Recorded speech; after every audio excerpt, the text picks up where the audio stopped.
Hello there, and welcome to Simply About Earth, where curiosity takes the scenic path and history becomes a gentle companion to your evening. Tonight, I'd like to invite you to settle in and drift with me into a story that begins long before us, but somehow still lingers in our bones, in our myths, in the very landscapes we call home. It's a story about water, about a planet that once seemed to almost drown in its own melting. Imagine standing at the edge of a world 12,000 years ago, the air still cool with the breath of the Ice Age, the seas restless, the land reshaping itself with every season.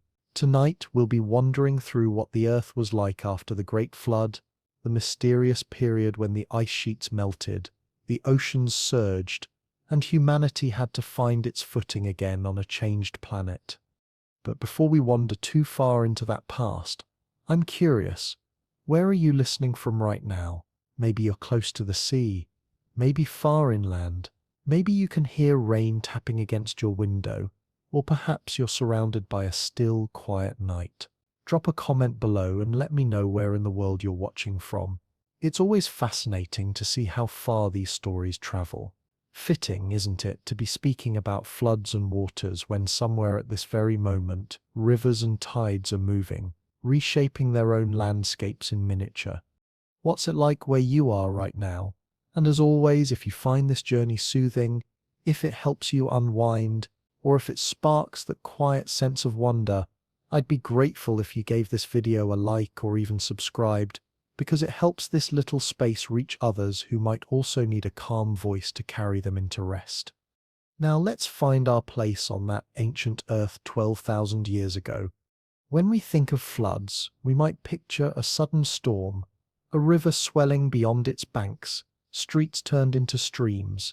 But what happened back then wasn't just a storm or a single river running wild. It was the slow, immense undoing of an ice age. Vast glaciers that had once blanketed continents were melting. They had locked away enormous amounts of the world's water for tens of thousands of years, pressing down on the land with unimaginable weight. And when those sheets of ice began to retreat, the world shifted. Seas rose, valleys filled, and shorelines moved inland, swallowing forests, plains, and anything that had lived or walked there before. Imagine entire coastlines erased, not in a day but steadily, relentlessly, year after year. A farm here, a hunting ground there, until regions vanished beneath the encroaching waves. It wasn't sudden the way a movie might portray it, but it was no less dramatic. To the people alive at the time, whose lives were lived close to the land, it must have felt like the earth itself was restless. They would have watched familiar paths disappear, the edges of rivers widen, islands form where none had been before. A sense of impermanence must have seeped into daily life. Imagine walking a trail your parents once knew well, only to find it gone, replaced by a marsh or a widening bay. Imagine losing not just a home but a landscape itself. The flood is often spoken of in myths and legends. From Mesopotamia to India, from the Americas to the Pacific Islands, stories of a great deluge appear again and again. While the details vary, the memory is the same. A world overwhelmed by water, people seeking safety on higher ground, and survivors carrying the story forward. Myths have a way of preserving experiences that are too vast or too frightening to capture in ordinary words. Perhaps the myths of floods are the way our ancestors remembered the slow catastrophe of their own rising seas. Perhaps what seemed like the anger of gods was really the earth reshaping itself at the end of the Ice Age. But even stripped of myth, the science is just as powerful. Around 12,000 years ago, sea levels rose hundreds of feet compared to what they had been during the height of the Ice Age. That meant that coastlines looked nothing like they do today. If you were to stand where modern cities now rise, London, New York, Tokyo, you would have been standing miles inland back then, with the sea far away. After the flood, those coastlines moved closer, and much of what was once habitable land now lies beneath the waves. Archaeologists suspect that countless ancient sites are still buried offshore, drowned by this post-glacial sea rise, waiting to be discovered.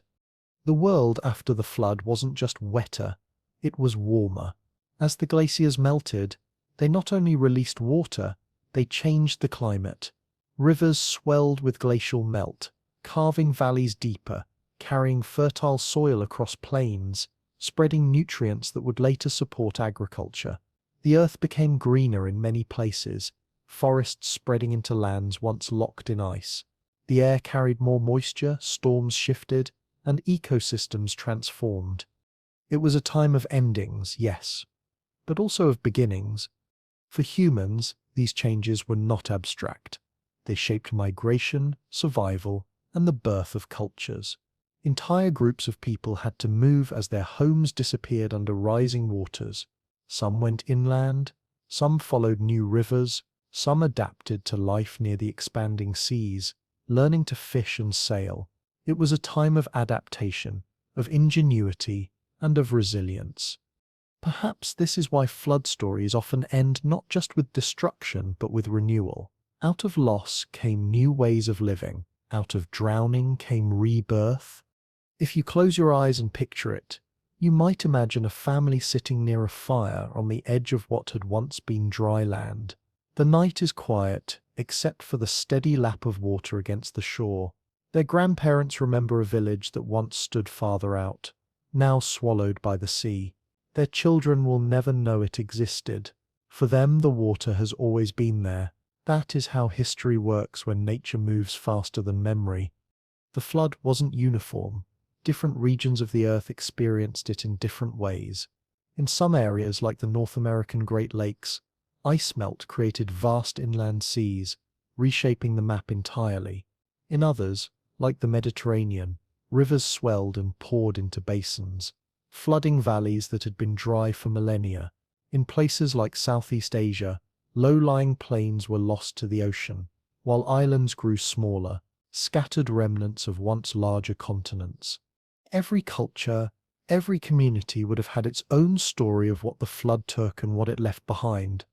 It's worth pausing here because when we think about 12,000 years ago, it can feel impossibly distant. But in terms of human history, it isn't that far.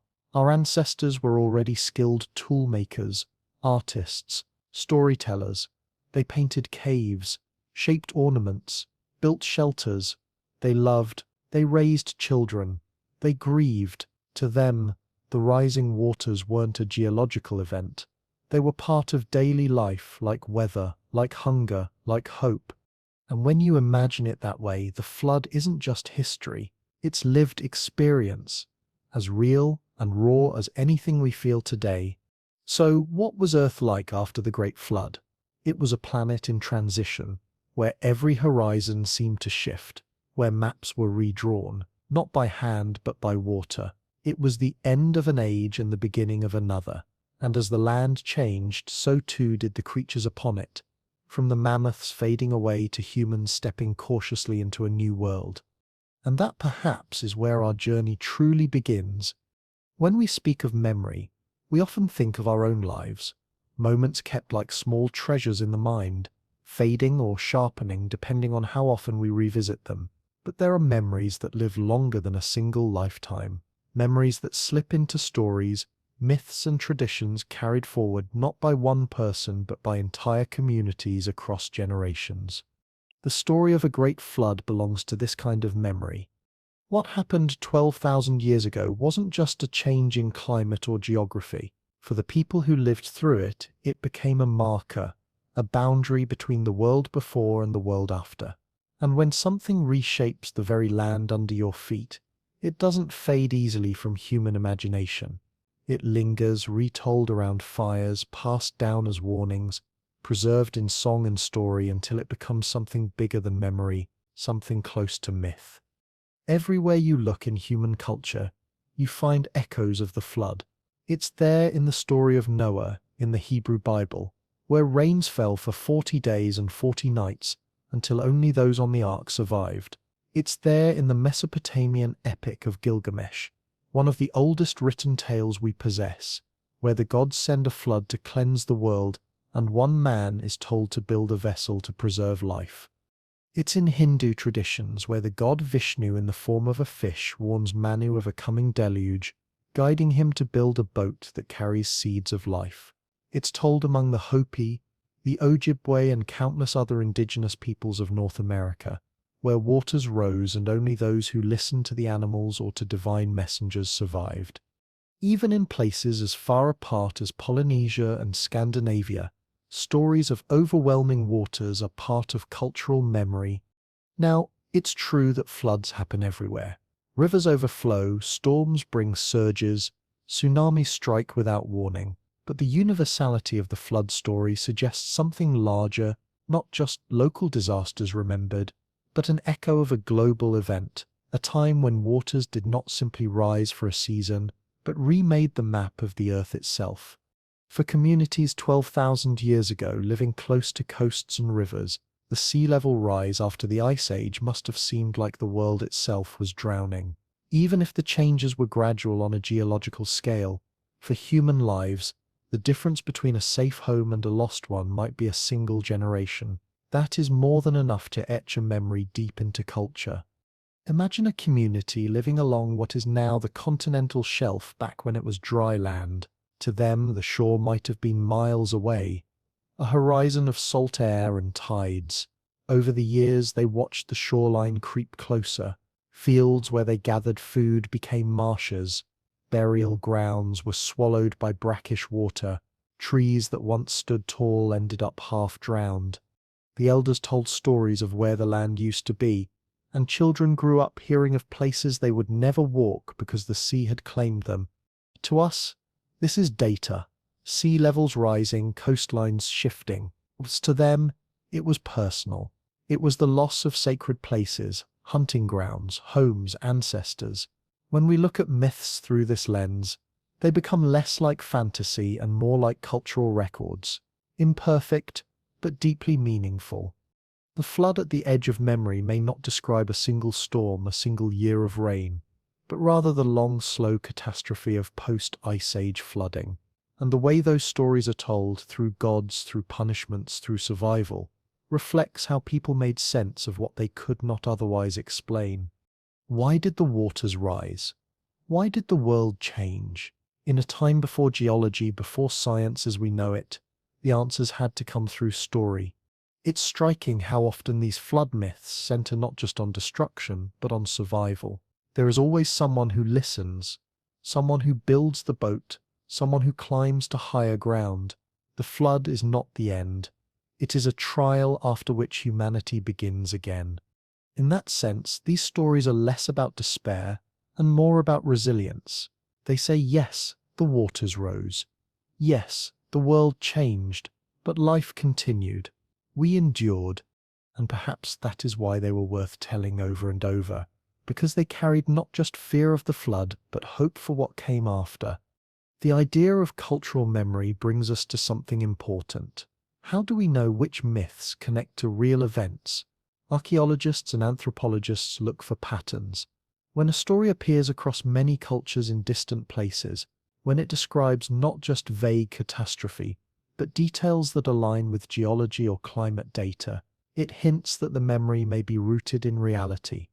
For example, in Australia, indigenous oral traditions describe coastlines and landmarks that are now submerged, but were once above sea level during the Ice Age. These stories were passed down for thousands of years, long before written records. Yet, they match geological reconstructions of what the land looked like. That suggests oral memory can survive far longer than we sometimes imagine, preserving the outlines of events like floods across immense spans of time. So, when we hear stories of a great deluge, perhaps we shouldn't dismiss them as just myth. Perhaps they are fractured, stylized records of what life was like after the glaciers melted. The flood at the edge of memory may be the human way of keeping hold of an event too vast to fully comprehend, but too important to forget. Picture again a small group thousands of years ago telling their children why the world looks the way it does, why the coastlines seem new, why the rivers run wider, why shells can be found far inland. They would have explained it in the terms they had. The gods were angry, or the spirits decided to wash the land clean. The stories carried warning but also meaning. They helped the next generation make sense of a world that seemed to be constantly shifting. In that sense, the flood at the edge of memory was not just about the past, but about teaching how to survive the future. And these memories didn't just stay within communities. They traveled. As people migrated to new lands, they carried their flood stories with them. Over time, these stories adapted to new landscapes, new gods, new languages. The core idea remained: waters once rose and changed everything, but the details shifted depending on where the story was told. In a desert culture, the flood might be framed as an unimaginable punishment.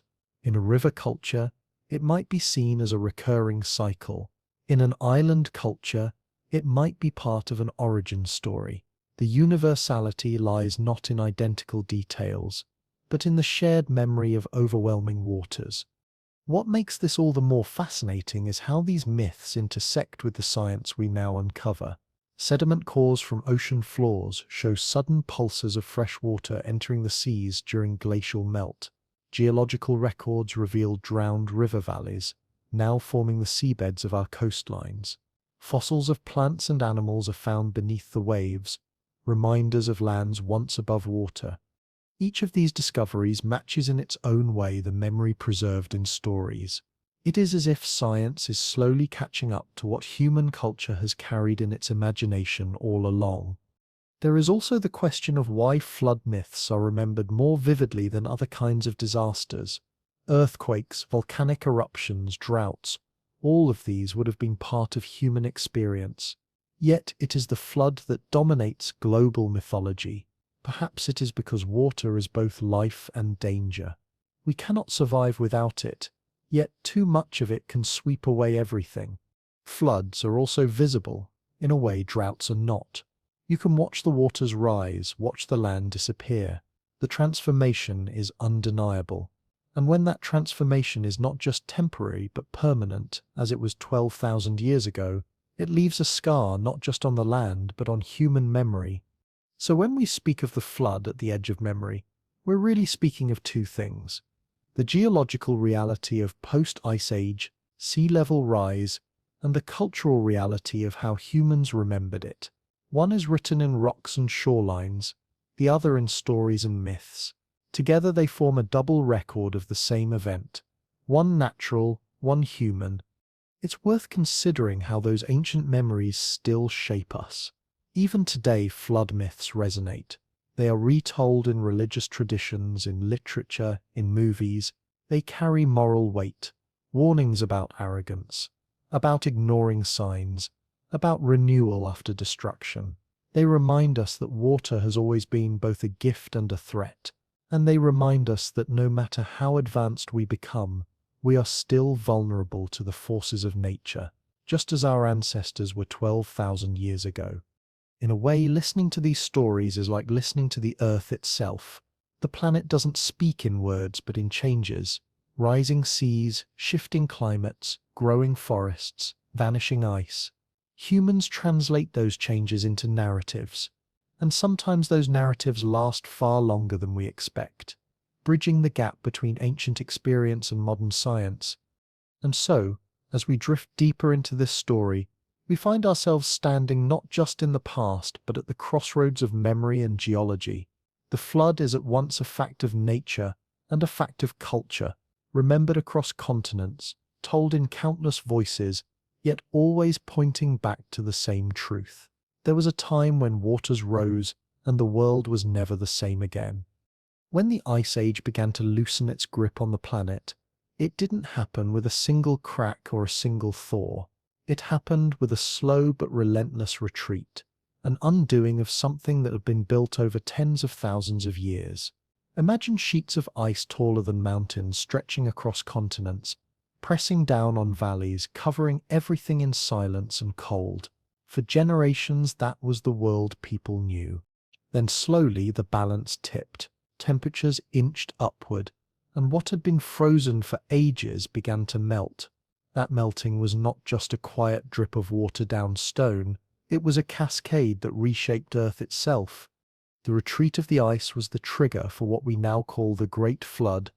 When those glaciers melted, they released staggering amounts of water back into the oceans. The seas swelled, creeping inland, reshaping coastlines in ways that no one could ignore.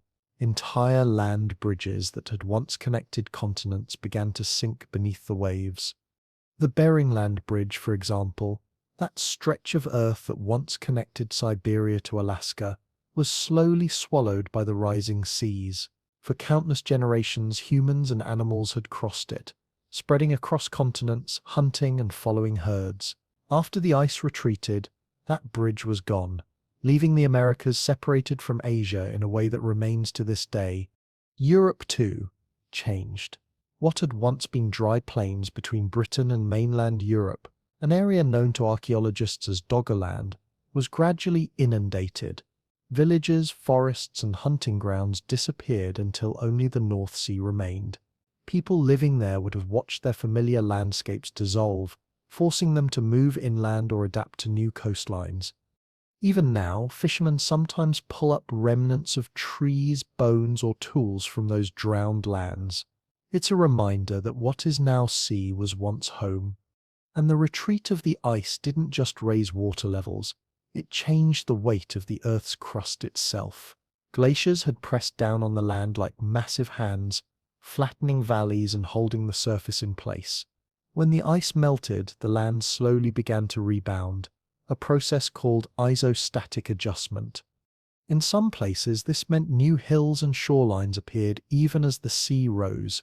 It must have been disorienting. Rivers shifted their courses, lakes expanded or drained, coastlines redrew themselves in the span of a few lifetimes. For the people living then, the world was not stable. It was alive, restless, unpredictable. Scientists estimate that during the height of the Ice Age, sea levels were more than 120 meters lower than they are today. That means vast areas of what is now seafloor were once dry land. As the ice retreated, all that space was reclaimed by the ocean. Over the course of several thousand years, seas rose steadily, sometimes with sudden surges, when massive glacial lakes drained in catastrophic bursts. One such event, known as the draining of Lake Agassiz in North America, may have sent so much fresh water into the oceans that it disrupted global climate for centuries. These pulses of meltwater weren't just local, they affected weather patterns, ocean currents and temperatures across the entire planet. Imagine standing on the edge of one of those glacial lakes, a body of water larger than all of today's Great Lakes combined. To the people of the time it would have seemed endless, a mirror of sky stretching beyond sight. Then, perhaps in a single season, an ice dam failed. The water thundered out, flooding valleys, tearing through forests, carving canyons that remain visible today. Downstream, rivers swelled beyond recognition. The surge raced to the oceans, raising sea levels in a matter of months. For people living anywhere near its path, it would have been a cataclysm, not myth, not metaphor, a lived disaster of unimaginable scale. The retreat of the ice also opened new pathways for life. As glaciers pulled back, they left behind freshly scraped land, raw and barren at first, but soon colonized by plants. Mosses, shrubs, and grasses spread, followed by forests. Animals returned too, herds of reindeer, bison, and later species that could thrive in warmer climates. Humans followed, adapting their ways of life to these changing environments. Where once they had hunted on tundra, they now learned to fish in rivers, to gather in forests, to adapt to landscapes that seemed to change within a generation. But the rising seas were relentless. Year after year, the water crept higher. To us, a few centimeters may not sound like much, but over a lifetime, those centimeters add up to the loss of fields, homes, entire communities. Oral traditions might have remembered grandparents who farmed or hunted where now only waves lap. Children grew up hearing stories of land that no longer existed. This slow loss carried with it not just practical hardship, but a kind of grief. Imagine knowing that the place where your ancestors lived, the places they considered sacred, were gone forever beneath the waves. That kind of loss imprints itself deeply. The Earth's transformation during this time was global. In Asia, the vast plains that had stretched far out from the coastlines disappeared under the rising seas. In the Pacific, islands shrank, forcing communities to move or adapt. In South America, glaciers in the Andes retreated, feeding massive rivers that carried nutrients into the Amazon basin, fueling the growth of one of the most diverse ecosystems on the planet. Everywhere the story was the same: ice retreating, oceans rising, land changing. And yet, for all its destruction, the retreat of the ice also set the stage for the world we know today. Without those rising seas, many of the coastlines that now define our maps would not exist. Without the redistribution of water, many of the climates we live in would be entirely different. The retreat of the ice was both a loss and a creation, an ending and a beginning. It's easy to think of the past as static, as if the world 12,000 years ago was simply waiting for us to arrive. But in reality, it was dynamic, shifting, unstable. People alive then had to live not in spite of change but within it, adjusting constantly as the ground itself moved beneath them. Their resilience was remarkable. They carried tools, stories, and skills into new lands, always finding ways to endure. The retreat of the ice and the rise of the oceans tested humanity, but it also forged an adaptability that would become one of our greatest strengths. Consider, too, how this period shaped human imagination. To watch seas rise, to see land vanish, to witness glaciers retreat must have given the impression that Earth was not fixed, but alive.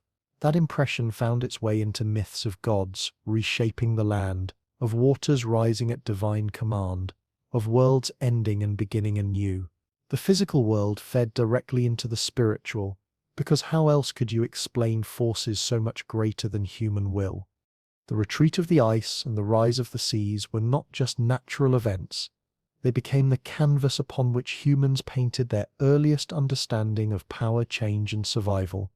If you stood on one of those ancient shores watching the tide creep higher each year, you might not have thought of it in terms of melting glaciers or global climate. You would have thought of it in terms of home, of where to gather food, of where to shelter, of where your children might live. That human scale of understanding is what transformed geological events into memory, and memory into myth. And that is why, even now, we can still feel a connection to those ancient floods. They remind us that we too live in a world that changes, sometimes slowly, sometimes suddenly, but always in ways that demand adaptation. And so, as the ice retreated and the oceans rose, Earth was remade, not in a single moment, but in countless ones, spread across generations. A world that had been locked in cold gave way to warmth. A planet that had been divided by glaciers became open and flowing. The maps we would one day draw began to take shape, not by human hands, but by the steady persistence of water. And humanity, small in number but rich in resilience, learned to walk through this shifting world, carrying stories that still echo in our imaginations today. When we think about the world today, we take coastlines for granted, as if the line where land meets sea has always been fixed. Maps show them with neat precision, blue meeting brown, as though they've always belonged exactly where they are. But 12,000 years ago, those boundaries were far from permanent.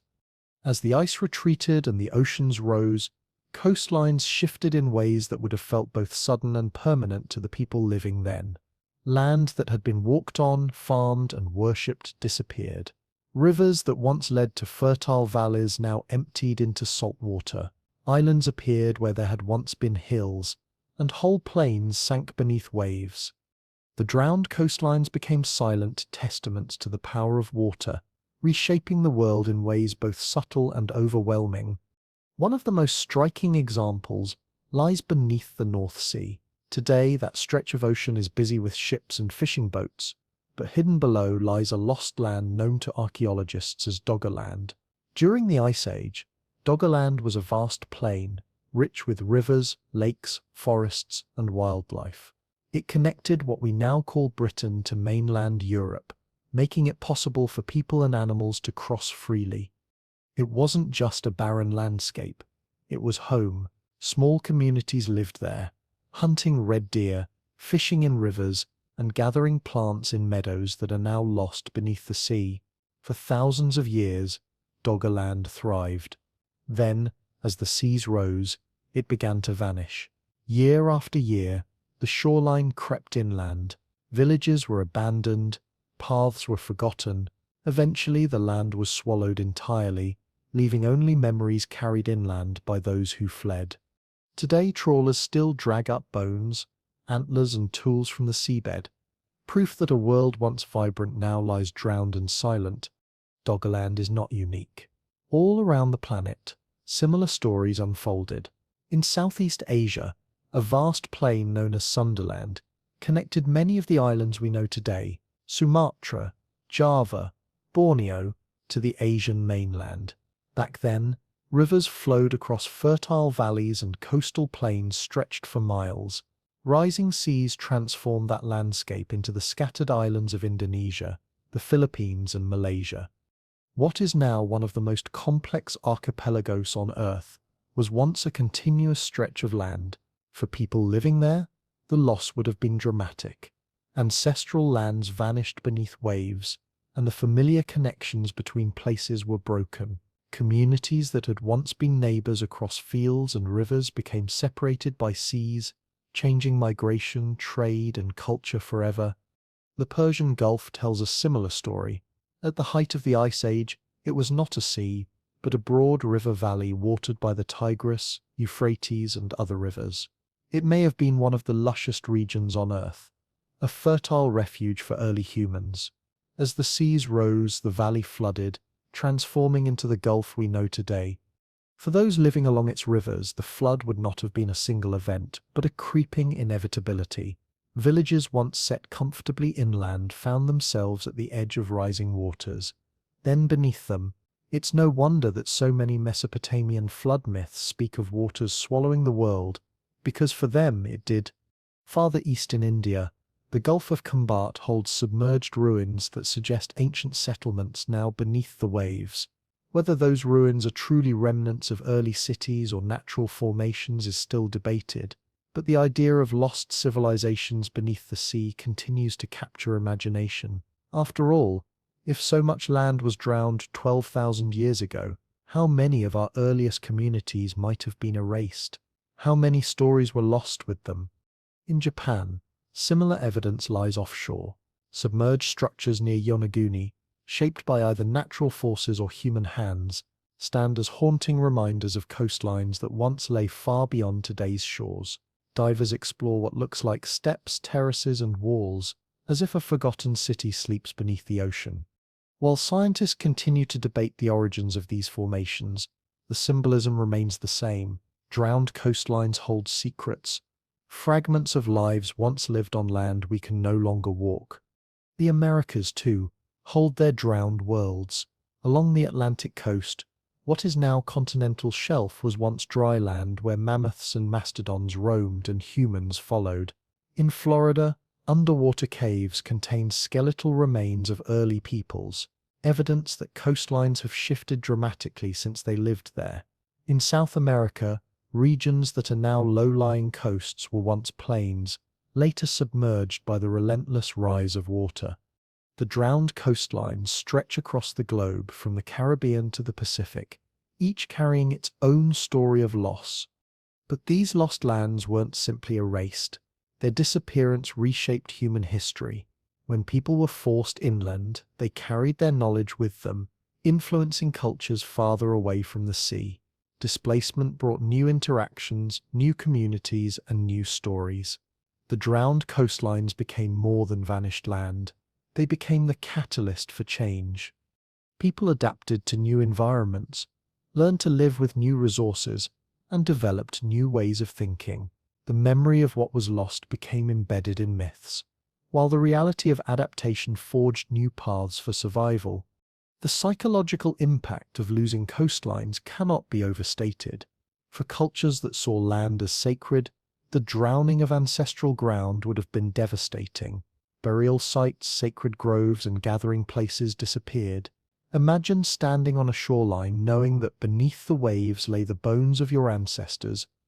That sense of separation, of something once permanent now lost, must have shaped cultural identities in ways we can still feel in the flood myths and spiritual traditions that followed. And yet humans are resilient. Where land disappeared, they found ways to endure. Some became seafarers, learning to navigate the new waters. Others turned inland, reshaping agriculture and settlement around rivers and lakes instead of coasts. In places like the Pacific, the rise of the ocean may have been the very spark that led to the extraordinary seafaring traditions of island cultures, who learned to read waves, stars, and winds to cross vast distances. In this way, the drowned coastlines did not only take, they also gave, challenging people to adapt in ways that expanded human possibility. Scientists studying these drowned lands use sonar, sediment cores, and underwater archaeology to reconstruct the past. Each fragment tells part of the story. Layers of silt show when rivers once flowed across plains, buried peat bogs reveal where forests stood, fossils of animals and plants paint pictures of ecosystems now gone. Together they confirm what myths had preserved. The world was not always as it is now. Seas have risen, lands have drowned, coastlines have shifted. What we think of as permanent is in reality fleeting, and perhaps that is why the drowned coastlines still capture imagination today. They remind us that Earth is never finished. It reshapes itself constantly, sometimes slowly, sometimes dramatically. What is dry land now may one day lie beneath the waves. What is sea today may one day be revealed again. The drowned coastlines are both history and prophecy, showing us not just where the water once was, but where it may go again. Imagine walking on one of those lost plains 12,000 years ago. The air is cool but warming. The land rich with game, rivers winding lazily toward a distant sea. Your family hunts, gathers, and builds shelters. The elders tell stories of the spirits of the land, the animals, the sky. And then, season by season, you watch the sea creep closer. The horizon shifts, landmarks vanish. One day you walk the same trail your grandparents knew only to find it underwater. The world feels smaller and yet more uncertain. That sense of impermanence, of change beyond control, becomes part of your worldview. It shapes how you see the land, how you tell stories, how you raise your children, and in time it becomes part of the myths that survive long after the land itself has disappeared. The drowned coastlines are still there, silent beneath the waves, holding stories we can only piece together. They remind us that Earth's history is not static, that civilizations can rise and fall, not only by their own actions, but by the shifting hand of nature itself. And they remind us that for all our maps and boundaries, the line between land and sea is never fixed. It moves with time, with climate, with the slow persistence of change. 12,000 years ago, entire worlds were drowned, and yet humanity endured, carrying forward the memory of what was lost, reshaping life on the shores that remained. When the ice sheets pulled back, they didn't just release water into the oceans, they reshaped the very veins of the continents.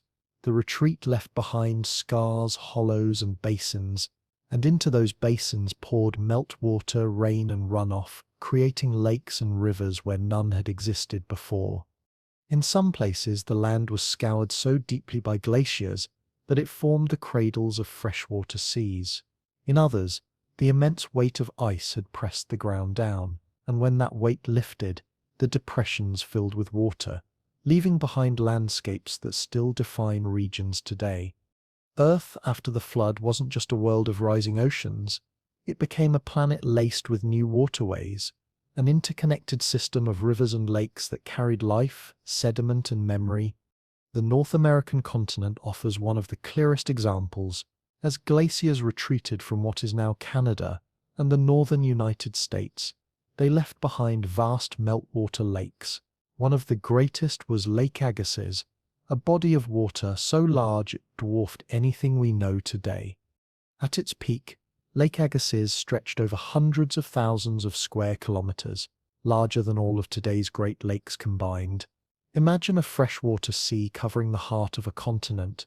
its shores reaching horizons so distant that those standing on one side could not see the other. To the people of the time, it would have seemed endless, a new inland ocean in the middle of the land. But these giant lakes were not stable. They were held in place by the remains of ice sheets, by ridges of moraine, and by fragile barriers that could shift or collapse. When one of those barriers failed, the results were catastrophic.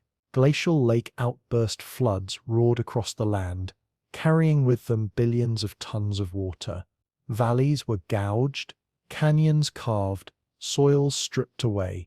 The Missoula floods in the Pacific Northwest of North America are one such legacy. At the end of the Ice Age, an enormous lake formed in Montana behind an ice dam.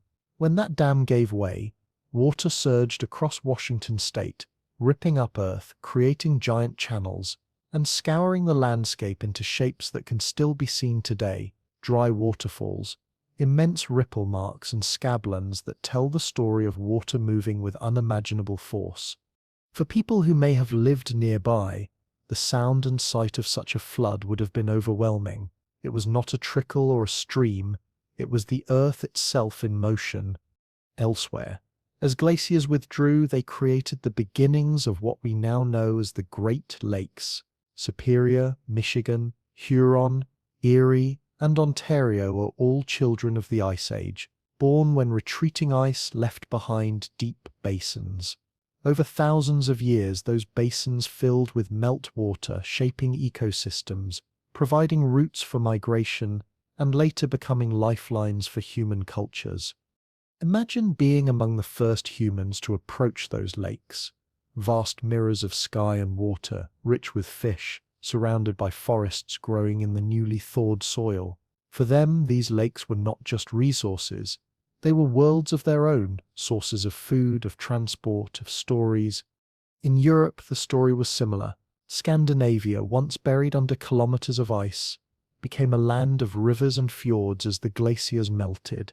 Deep valleys filled with seawater, creating the fjords of Norway, while countless smaller lakes dotted Finland and Sweden, earning Finland the name Land of 1,000 Lakes.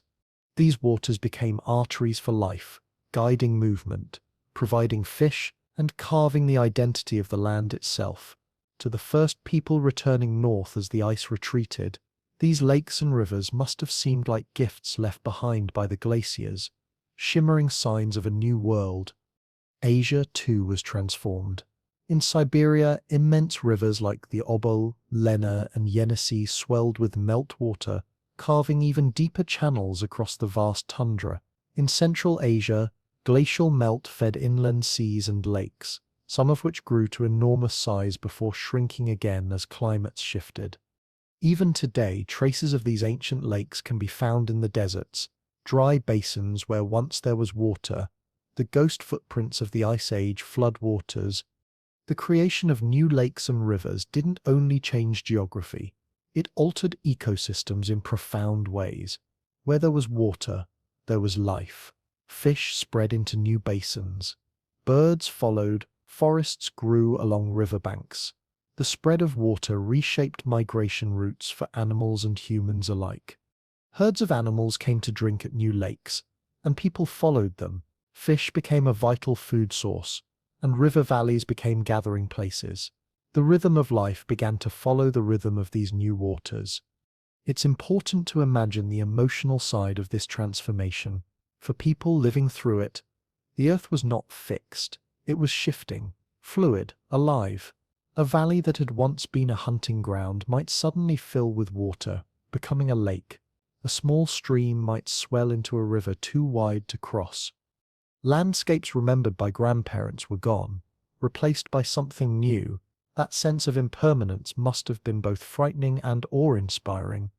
At the same time that the oceans drowned coastlines inland, water gave new life, creating fertile zones where communities could thrive. It was a world of loss and renewal, destruction and creation happening side by side. Some of the world's most enduring river systems were shaped or reshaped during this period. The Nile, swollen by meltwater from African glaciers, carved its way northward with even greater force. The Tigris and Euphrates carried the weight of shifting climates, eventually feeding the Fertile Crescent where agriculture would begin. In China, the Yellow River and Yangtze expanded their courses, their floods laying down fertile soils that would one day feed early civilizations. Everywhere the glaciers retreated, water wrote new lines on the land, and those lines became the stage for human history. And it wasn't only natural landscapes that were transformed. Human culture itself began to reflect the centrality of lakes and rivers. Settlements clustered around them. Myths grew out of them. Rituals were tied to their cycles. In the stories passed down, water was often not just a resource but a living force, giver of life, bringer of floods, boundary between worlds. The memory of the flood that had reshaped the planet was echoed in smaller daily experiences with rivers that rose and fell, lakes that appeared and vanished. For archaeologists, these lakes and rivers are keys to unlocking human pasts. Settlements preserved beneath lake beds reveal tools, bones, and even traces of early farming. Rivers carry sediments that tell us about climates long gone, pollen trapped in layers that reveal what plants grew nearby, charcoal that whispers of ancient fires. Every core sample taken from a lake bottom is like a diary, page after page written in mud and silt, chronicling the centuries of change since the ice retreated. It's also worth remembering that these new lakes and rivers were not permanent. Just as they were born from change, they continued to change. Some drained away as ice dams collapsed. Others evaporated when climates warmed further. Still others, like the Great Lakes or Lake Baikal in Siberia, endured, becoming permanent fixtures of the landscape. The story of these waters is one of constant flux, reminding us that nothing in nature is fixed, not even the rivers we think of as eternal. Imagine sitting by one of these newborn lakes 12,000 years ago. The air is still, the water smooth, broken only by the occasional ripple of a fish or the flight of a bird across its surface. You dip a hand into the cold water, fresh from glaciers, and feel its chill run through you. Around you, plants are beginning to grow in the damp soil, animals coming to drink at the shore. The world feels new, fragile, and full of possibility. That lake is not just water. It is a symbol of survival, of adaptation, of a planet remaking itself in the wake of catastrophe. And so, after the flood, Earth became a world of lakes and rivers, of waters newly born from retreating ice. They were not only features of geography, but lifelines for life. They gave people places to settle, food to eat, and stories to tell. They carried with them the memory of the glaciers that had shaped them, and the promise of futures yet to come. The drowned coastlines had taken, but inland the new lakes and rivers gave back, ensuring that life, though changed, would continue to flow. As the ice retreated and waters filled new basins, something else began to take root across the land. Where once there had been sheets of white stretching endlessly to the horizon, there were now patches of green, small at first but growing with every season. Mosses and lichens were often the pioneers, clinging to bare rock left behind by glaciers. Then came grasses, shrubs, and eventually forests, expanding into spaces that had been uninhabitable for tens of thousands of years. The rebirth of forests and the spread of grasslands after the Great Flood marks not only a transformation of landscapes, but the beginning of new ecosystems that would shape life on Earth in profound ways. To imagine this shift, picture Northern Europe at the end of the Ice Age. For thousands of years, much of the region had been buried under glaciers. The weight of that ice had pressed the land down, and nothing grew on the barren white expanse. But as the ice pulled back, sunlight touched soil again. Seeds, carried by wind and water, dormant for years, began to sprout. Grasses covered valleys once carved by glaciers. Birch trees spread quickly, followed by pine and then oak. Slowly, an empty wilderness became a patchwork of meadows and forests. To the humans who ventured back north after the ice receded, the land must have seemed miraculous, as if the earth itself were waking up. The same story played out across North America. Vast areas that had been tundra transformed into grasslands, then forests, Herds of animals followed, drawn by the abundance of plants. Mammoths, mastodons, bison, horses, and deer roamed these new plains, while predators like saber-toothed cats and dire wolves followed close behind. Rivers and lakes created by the retreating glaciers became magnets for life, drawing animals and people alike where ice had once reigned. Now there was a thriving web of life, buzzing, running, flying, and flourishing. These changes were not uniform. Some areas became dense with trees while others remained open grasslands. Climate, rainfall, and soil shaped what grew where. In regions with enough moisture, great forests rose. In drier areas, grasslands stretched wide. Together, these environments created a diversity that had not existed for tens of thousands of years. It was as if the earth, freed from its icy prison, decided to cover itself with every shade of green it could muster. The spread of forests had profound effects on climate. Trees absorbed carbon dioxide and released oxygen, helping stabilize the atmosphere after the upheavals of glacial retreat.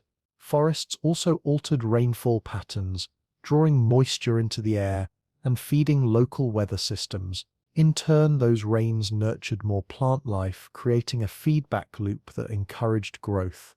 In a very real sense, forests reborn after the Ice Age helped set the stage for the climates we live in today. Grasslands were equally important. They may not seem as dramatic as forests, but they supported vast herds of grazing animals. Those animals in turn supported predators and scavengers, creating entire ecosystems based on open fields of grass. For humans, grasslands provided rich hunting grounds as well as pathways for migration. Following herds across plains, people could travel great distances, carrying stories, tools, and traditions with them. Grasslands were highways of both animals and ideas. Imagine being among the first humans to step into a valley once buried by ice, now covered in green. The ground is damp, rich with new soil, birds circle overhead, nesting in young trees, small animals dart through grasses. The silence of the glacial world has been replaced by the sounds of life, buzzing insects, rustling leaves, the call of animals. For people who had known only the tundra and ice, this must have felt like abundance beyond imagining. Food, shelter, firewood, and beauty, all in places where none of those things had existed for generations. But forests and grasslands didn't just appear. They moved. Trees spread northward at a pace of tens of kilometers per century, a slow migration that mirrored the retreat of ice. Over thousands of years, this shift reshaped entire continents. What had been icy wastelands became woodlands. What had been deserts became savannas. And in some cases, what had been forest became grasslands again when climate shifted back toward dryness. The landscapes were never fixed. They were always in motion, responding to temperature, rainfall, and the rhythms of Earth itself. This constant change forced humans to adapt. In forests, they learned new hunting techniques, stalking deer and boar instead of mammoth. They gathered nuts, berries, and roots from the undergrowth. In grasslands, they developed strategies for hunting herds, sometimes driving animals into enclosures or traps. These new environments demanded creativity, and humans rose to the challenge. Their survival was tied to the land, and as the land changed, so did their ways of life. The spread of forests also brought new dangers. Dense woods could shelter predators, making travel more dangerous. Diseases carried by forest insects could spread among human groups. At the same time, forests offered safety and resources. They provided wood for tools, fuel for fire, and shelter from storms. For early humans, forests were both sanctuary and challenge, shaping culture and survival in equal measure. Grasslands, too, were double-edged. They offered visibility, making it easier to spot prey and predators, but they also left little cover, exposing hunters to the watchful eyes of animals and the threat of ambush. Open landscapes required different skills than forests: endurance for long hunts, cooperation among groups, and sharp observation of animal behavior. These environments taught humans how to work together, how to plan, how to adapt, not just physically but socially. The rebirth of forests and the spread of grasslands also shaped spiritual life. In myths and rituals, trees became symbols of life, growth, and connection between earth and sky. Grasslands inspired stories of vastness, freedom, and the movement of animals. For people living so close to the land, the environment was not separate from their identity, it was woven into it. The return of green after the flood was more than a physical transformation. It was a spiritual awakening, a reminder that life could return even after the world seemed buried in ice. Archaeological evidence supports these shifts. Pollen records preserved in lake sediments show the gradual replacement of tundra plants with grasses, then trees. Charcoal layers reveal that humans used fire to shape these landscapes, clearing areas for hunting or encouraging the growth of certain plants. Bones and tools found in ancient campsites show changing diets as people adapted to new environments. Together, these traces confirm what stories suggest, that the end of the Ice Age was not just a climatic event, but a complete transformation of how humans lived. Forests and grasslands also laid the foundation for agriculture.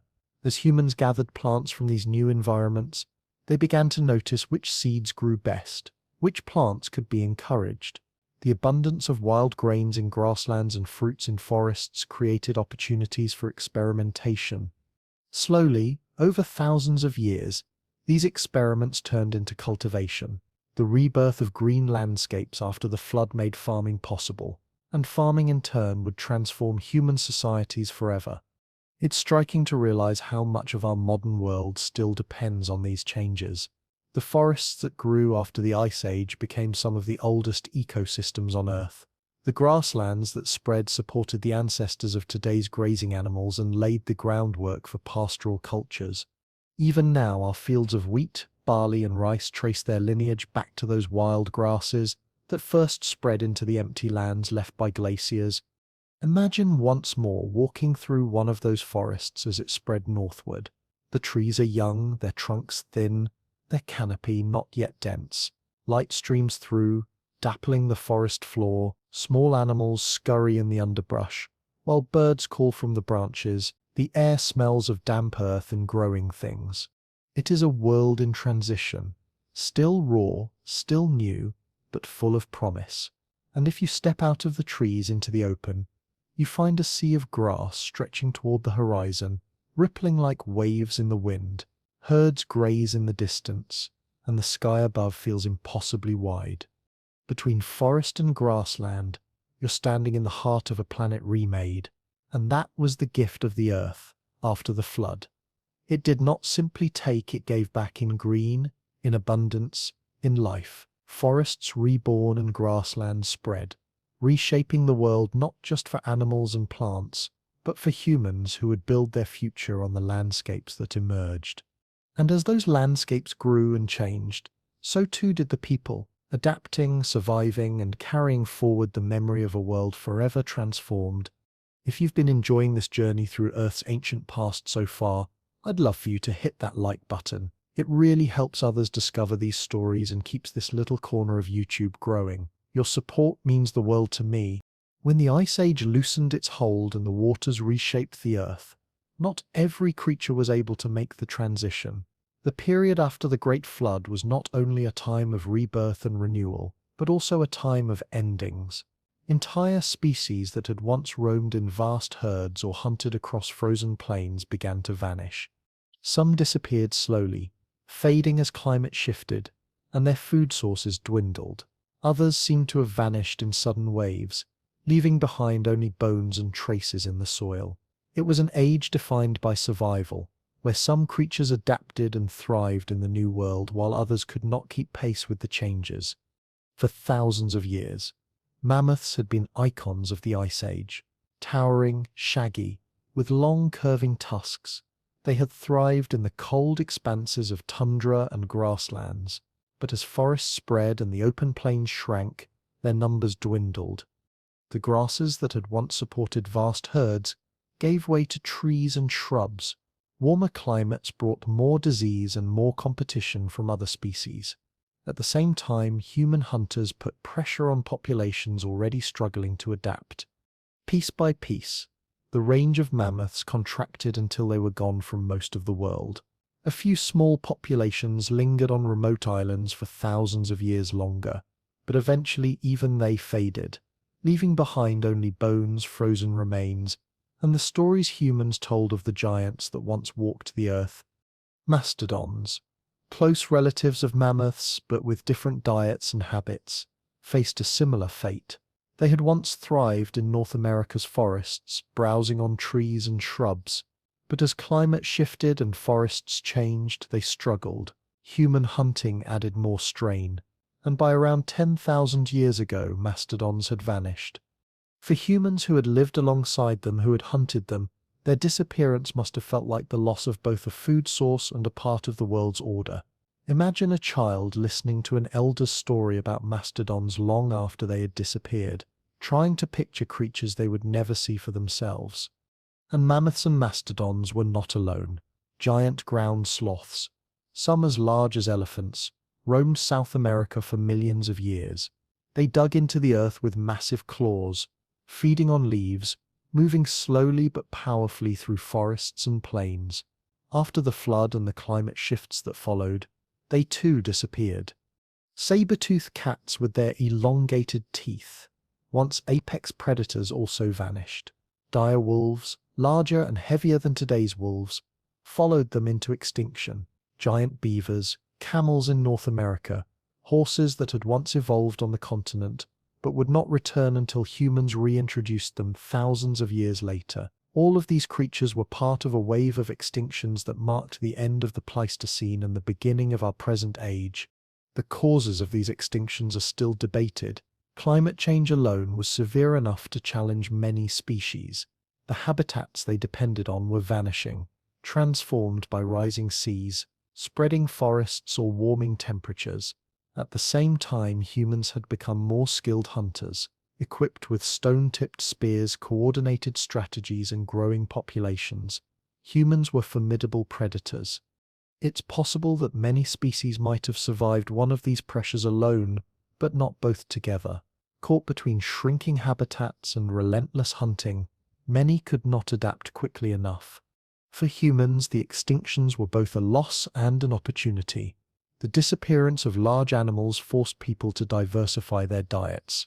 Where once mammoth hunts might have provided meat, hide, bone, and ivory, now humans turned more towards smaller animals, fish, plants, and eventually cultivation.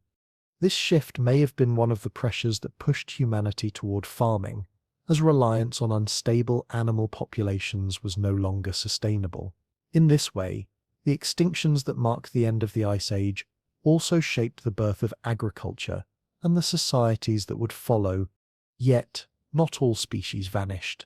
Many adapted and endured, becoming survivors of this great transition. Bison, for example, thrived in the new grasslands of North America. Though smaller than their Ice Age ancestors, they spread in vast herds, becoming a vital part of ecosystems and of human cultures that developed around them. Deer, elk, and moose all found niches in the reborn forests and meadows, adapting to changing diets and landscapes. Wolves, though their dire cousins disappeared, survived by remaining flexible, hunting in packs and adapting to a wide range of prey. Bears too endured, finding food in both forests and grasslands. The survival of these species shows that flexibility was the key. Those animals able to shift their diets, alter their behaviors, and move with changing environments had the best chances. Those locked into specific niches, dependent on habitats that were vanishing, were most vulnerable. In a way, the story of extinctions and survivors mirrors the broader story of life itself. Those who adapt endure, those who cannot fade into memory. Humans themselves were among the survivors, not because the world favored them, but because they adapted relentlessly. Where mammoths could not change their diets, humans could. Where saber-toothed cats relied on specific prey, humans could shift to many. Where giant ground sloths moved slowly, humans moved quickly across continents. It was this flexibility, combined with the ability to pass knowledge through language and story, that allowed humanity to endure in a world of such rapid change. Imagine standing on a plain once filled with mammoths, now empty. The silence would have felt heavy. The absence of the giants would not have gone unnoticed. Children might ask where the great beasts had gone. Elders might point to changing skies, to warmer winds, to the stories of hunters who once chased the mammoth across snow. That silence would echo not only in daily life, but in myth, in the stories told to explain why creatures once abundant were no more. Perhaps some of the monsters in ancient tales are echoes of those lost animals, remembered in fragments long after they disappeared. Extinctions also reshaped ecosystems in lasting ways. Without mammoths and mastodons to knock down trees and graze heavily, some forests grew thicker. Without giant grazers to keep grasslands open, shrubs expanded. The very balance of ecosystems changed, altering the path of evolution for countless species that remained. Survivors were not just individuals, but entire systems of life that adjusted to new realities. For archaeologists and paleontologists, the bones of these lost animals tell stories as vivid as any myth. Frozen mammoths in Siberia still hold flesh, hair, and even stomach contents, giving us a glimpse into their diets and lives. Fossilized footprints show where herds once moved. Cave paintings left by humans depict mammoths, bison, and horses with striking detail, evidence that these creatures were not only hunted but honored in art. Through these traces, we can see both the extinctions and the survivors, both the losses and the continuities of life after the flood. The great extinctions remind us that the end of the Ice Age was not simply a smooth transition into the world we know. It was a time of upheaval, of sudden absences, of ecosystems forced into entirely new patterns. Yet even in those losses, life found ways to continue. New niches opened, survivors thrived, humans adapted, the world became quieter in some ways but also more stable, setting the stage for the next chapter of history. And so in the wake of the flood, Earth was both emptied and filled. The giants of the Ice Age vanished, leaving space for new species to emerge, while the survivors carried forward into a future they had never known before. For people, these changes were woven into memory, into myth, into survival strategies that ensured humanity itself would endure. The extinctions were real, devastating, and final for some, but the survivors remind us that even in great loss, life continues, reshaping itself in forms both familiar and new. When the waters rose and the ice withdrew, it was not only the animals and the land that had to adjust. Humanity itself stood at a threshold. People who had lived in a world shaped by glaciers and cold suddenly found themselves facing a different planet, warmer, wetter, more unpredictable, and filled with landscapes they had never seen before. The deluge did not wash humans away, but it did force them to rethink everything: where they lived, what they ate, how they moved, and even how they saw themselves were all shaped by the new conditions that emerged after the flood. It's important to picture who these people were. They were not primitive in the way we sometimes imagine. By the time the Great Flood transformed their world, humans were already skilled toolmakers, hunters, gatherers, and artists.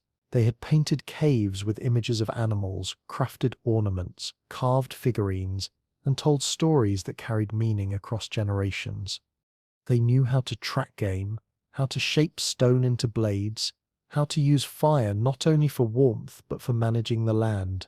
These were people who had survived the cold grip of the Ice Age, who had adapted to scarcity, to shifting herds, to the harshness of frozen tundra.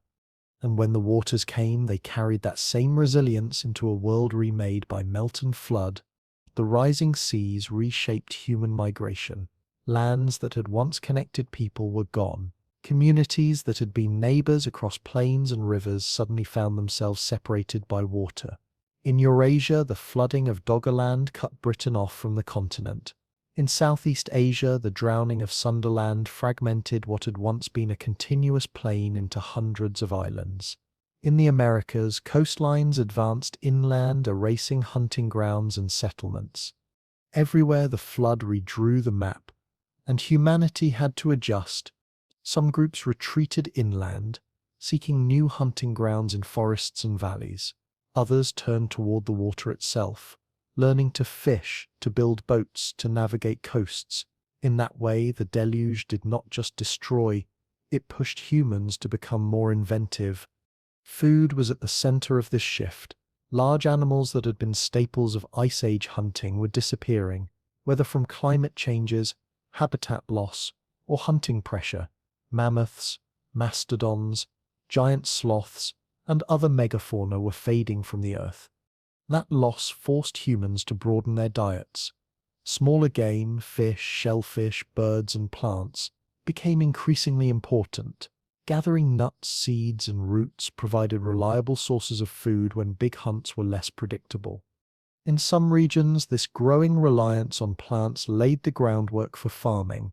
The domestication of wheat, barley, rice, and maize all trace back to this period of transition when people began experimenting with tending the plants they had long gathered. Fire became another tool for reshaping landscapes. People used it to clear forests, to encourage the growth of certain plants, and to make hunting easier. In doing so, they began to take a more active role in managing the ecosystems around them. This shift from passive survival to active shaping of the land was subtle at first, but it marked the beginnings of humanity's long path toward agriculture, settlement, and civilization. After the deluge, humans were no longer simply enduring the changes of the planet, they were beginning to change the planet in return. Social life also adapted. Rising waters and shifting ecosystems meant movement. Groups that had once lived in familiar places had to migrate, sometimes merging with others, sometimes competing for resources. These encounters brought both conflict and cooperation. New technology spread more quickly as groups came into contact. Stone tool techniques, fishing methods, and eventually farming practices crossed boundaries as people carried knowledge with them. The flood in this sense was not just a physical event, but a cultural one, forcing people into closer contact and accelerating the exchange of ideas. The spiritual and symbolic worlds of humans changed as well. Flood myths became a common thread in cultures across the globe, suggesting that the memory of rising waters etched itself deeply into the human mind. These stories often carried themes of destruction and renewal, of divine judgment and survival. They were not only ways of remembering the past, but also ways of making sense of change. For people who had watched lands vanish beneath waves, stories gave meaning to loss. They also offered hope, narratives where survival was possible, where humanity endured even in the face of overwhelming forces. The deluge became not only a memory of water, but a metaphor for resilience. Imagine sitting with a small community 12,000 years ago, gathered around a fire at the edge of a newly formed lake. The elders tell of lands that once lay farther out, of valleys now drowned. They speak of animals that no longer roam, of hunts that once sustained their families but can no longer be found. The children listen with wide eyes, growing up in a world where change is the only constant. They learn not only skills but stories, carrying with them both the practical tools to survive and the deeper lessons of endurance. That blending of memory and adaptation is what carried humanity forward after the flood. Technology advanced in quiet but significant ways. Fishing nets, bone hooks, canoes, and rafts became increasingly important. In places where rivers and lakes spread, humans learned to use waterways as highways, moving goods and knowledge across greater distances. The bow and arrow began to spread during this period, offering more efficient hunting of smaller game. Grinding stones appeared, used to process grains and seeds into flour. Each of these innovations reflected a shift in human needs and environments, a direct response to the new challenges of a world remade by water and climate. Archaeological sites give us glimpses of these changes. In the Fertile Crescent, evidence shows communities experimenting with early forms of farming as early as 10,000 years ago, just after the Great Flood era. In Japan, the Jomon people developed some of the world's earliest pottery, likely used for cooking and storing food in a world where diets had become more plant and fish-based. In North America, sites reveal shifts from hunting large game to exploiting smaller, more diverse food sources. Everywhere the pattern is the same. After the deluge, humans adjusted, inventing, experimenting, and surviving. And it wasn't only survival, it was the beginnings of flourishing. The stability that followed the Great Flood gave humans the opportunity to settle more permanently. Instead of chasing herds across vast plains, they could plant crops, build villages, and develop traditions rooted in place. This was not immediate or universal.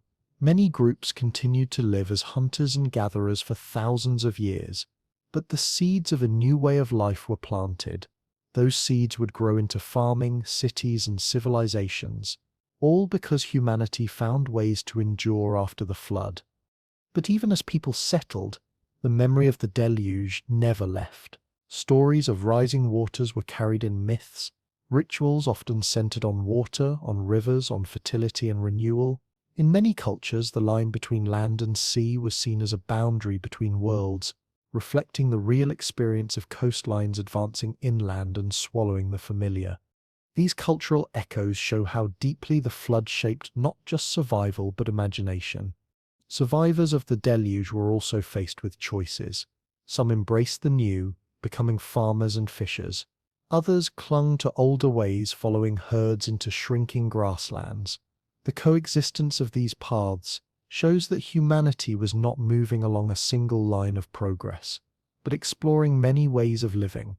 In the long run, those who farmed had an advantage, producing more food and supporting larger populations. But for thousands of years after the flood, diversity of lifestyles remained, each adapted to specific environments. The flood also made humans more mobile. Rising seas forced migrations, sometimes over great distances. People followed rivers into new lands, sailed to islands that had once been part of larger continents, and spread into territories that had previously been locked in ice. This mobility accelerated the global spread of humanity, ensuring that people reached nearly every corner of the planet. After the flood, humanity was no longer only surviving in pockets, it was expanding, exploring, and filling the world. And through it all, there was continuity. Families raised children, communities told stories, people made art. Caves continued to be painted, beads continued to be strung, and music continued to be played on flutes carved from bone. Even in the midst of upheaval, humans held on to the need for beauty, meaning, and connection. The flood may have reshaped the physical world, but it did not wash away the essence of what it meant to be human. In the end, humanity after the deluge was both fragile and strong. Fragile in the face of forces beyond control, rising seas, vanishing animals, shifting climates, strong in the ability to adapt, to create, to endure. Out of that balance came everything that followed: farming, villages, civilizations, and eventually the world we live in today. The flood was not the end for humans. It was the beginning of something entirely new. When waters rise and lands vanish, the earth itself seems to erase memory. Villages are swallowed, trails disappear, burial grounds are lost. Yet humans have always had ways of resisting that kind of forgetting. We carry what we cannot hold in story. We turn what we witness into myth, preserving experience not in stone or parchment, but in tales repeated by voice, by song, by ritual. The great flood that reshaped the world after the Ice Age was remembered this way. Across continents and across time, people spoke of waters that drowned their world, of gods or spirits who warned them, of survivors who carried life into a new age. These myths are not identical, but they share a rhythm, a pulse, as if they all echo the same truth. One of the most famous stories comes from Mesopotamia. Long before the tale of Noah entered the Hebrew Bible, the Epic of Gilgamesh told of Utnapishtim, a man warned by the gods of a coming deluge. He built a massive vessel, filled it with animals and his family, and survived while the flood swept over the world. When the waters receded, his boat rested on a mountain, and life began again. This story was inscribed in clay thousands of years ago, but it almost certainly reaches back further, perhaps to the memory of when the rivers of the Fertile Crescent swelled with meltwater, or when the Persian Gulf swallowed its valleys. In India, There is the story of Manu, who was warned by a fish, an avatar of Vishnu, that a great flood would come. The fish instructed him to build a boat and bring seeds of every plant along with animals to preserve life. When the waters rose, the fish towed Manu's boat to safety, and from him, humanity began again.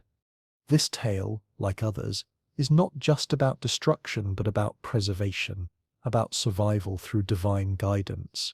Its imagery, seeds carried into the future, a vessel pulled through the waters, speaks of a people who knew the fragility of life when seas consumed land. Among the Greeks, there is the myth of Deucalion and Pyrrha. Warned by Zeus of an impending flood, meant to cleanse humanity, they built a chest and survived as the waters rose. When the flood receded, they repopulated the earth by casting stones behind them, which transformed into people.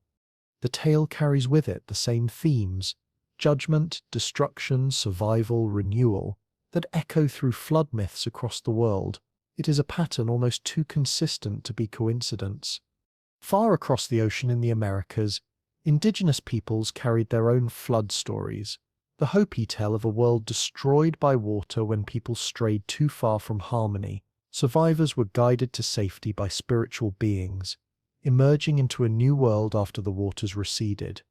The Ojibwe speak of a flood that covered the earth where animals helped recreate land by diving beneath the waters to bring back mud. In Mesoamerica, Mayan traditions describe earlier worlds destroyed by flood before the present one was formed. Again and again, the themes align. Water overwhelms, the world is cleansed, survivors endure. In the Pacific Islands, flood myths take on forms suited to life surrounded by ocean. Stories from Polynesia tell of islands sinking, of gods lifting survivors to higher ground, of canoes carrying people across endless seas after their homes were submerged.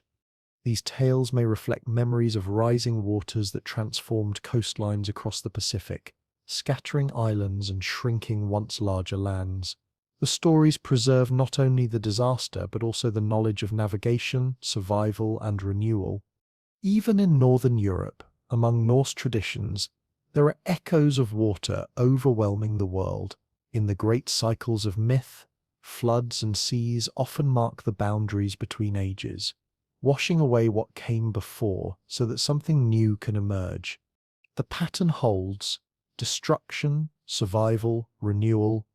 It is tempting to see these myths only as stories shaped by imagination, by the need for meaning, but when they appear across so many cultures in places separated by oceans, with details so strikingly similar, they suggest something more. They suggest memory. Not memory in the way we think of recalling yesterday, but cultural memory, the kind that survives not in a single mind, but in the telling and retelling across generations. Oral traditions can last far longer than we often assume. In Australia, Aboriginal peoples have stories of coastlines that are now underwater, describing bays and landmarks that geologists confirm existed before seas rose. Those stories are at least 7,000 years old, perhaps older. If those memories can endure, then it's not difficult to believe that flood myths worldwide carry echoes of the great inundations 12,000 years ago. The language of myth transforms natural events into moral or spiritual lessons. A flood is not simply water rising, it becomes a judgment, a cleansing, a renewal. Survivors are not just lucky, they are chosen, or wise enough to listen to warnings, or blessed by divine beings. This framing gives meaning to what might otherwise feel senseless. Why did the waters rise? Why was land lost? Why did animals vanish? Through myth, the answers come, because the gods demanded it, because humanity needed cleansing, because the world needed renewal. These answers may not satisfy modern science, but they carried comfort and coherence to those who lived through disorienting change. And yet the alignment between myth and science is striking. We know now that sea levels rose more than 100 meters at the end of the Ice Age, drowning coastlines across the globe. We know that great floods swept through river valleys as glacial lakes burst. We know that entire ecosystems vanished, forcing humans to migrate and adapt. These are facts written in sediments, in fossils, in ice cores.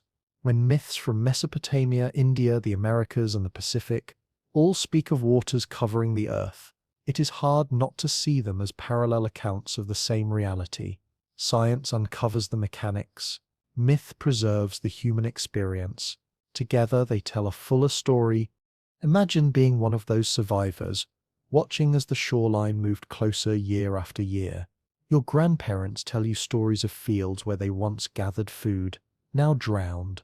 Your parents tell you of homes abandoned as rivers rose. You see the waters creeping higher, swallowing landmarks, forcing your community to move. One night around the fire, you hear the tale of how the gods sent water to test humanity, and how your people were chosen to endure. That story doesn't just explain the past, it prepares you for the future. It teaches resilience, caution, humility. It carries not only memory, but wisdom. Flood myths also highlight the importance of listening. In many versions, someone is warned. A prophet, a king, a humble farmer. Those who listen to the warning survive. Those who ignore it perish. This theme reflects the reality of survival in times of change. Those who paid attention to shifting rivers, to rising tides, to the signs of nature, were more likely to endure. Those who dismissed them suffered. The myths turned that hard lesson into narrative, ensuring it would be remembered by future generations. There is also something deeply human in the way these myths preserve not only destruction but renewal. The flood ends, the waters recede, life begins again. Survivors plant seeds, release animals, build homes. The world is washed clean, and a new age begins. This theme reflects the resilience of humanity itself. Even in the face of overwhelming loss, people found ways to begin again. The myths captured that spirit, offering hope as well as warning. For us today, these myths are windows into how our ancestors understood their world. They show us that memory is not only preserved in artifacts, bones, and ruins, but in stories told across time. They remind us that human beings have always sought meaning in change, always woven survival into narrative. And they connect us to those who lived 12,000 years ago, showing that we are not so different. We too seek to explain the forces that reshape our world. We too tell stories of catastrophe and survival, of endings and beginnings. The flood myths in the end are not fantasies. They are echoes of truth shaped by memory, transformed by imagination, carried across centuries. They are reminders that Earth itself changes, that waters rise, that nothing is permanent. But they are also reminders that we endure, that we adapt, that even when the world seems to drown, life finds a way forward. When the ice melted and the seas rose, it seemed as though the Earth was finally moving into a new, warmer age. Forests were spreading, rivers were flowing, animals were returning, and humans were finding ways to adapt. Yet the planet is rarely so predictable. Just as warmth was taking hold, a sudden shift reversed the trend. The world plunged back into a period of intense cold, a final gasp of the ice age that scientists call the Younger Dryas. For over 1,000 years, glaciers advanced again, temperatures dropped sharply, and the promise of a warmer, greener Earth was put on hold. It was a chilling reminder that climate does not always move in smooth lines, but in jolts, in stumbles, in moments when the world seems to hesitate before moving forward. To understand the Younger Dryas, imagine living in Europe or North America around 12,800 years ago. The glaciers had been retreating, rivers had swelled with meltwater, and plants and animals were beginning to thrive again. Then, within the span of a human lifetime, the climate shifted.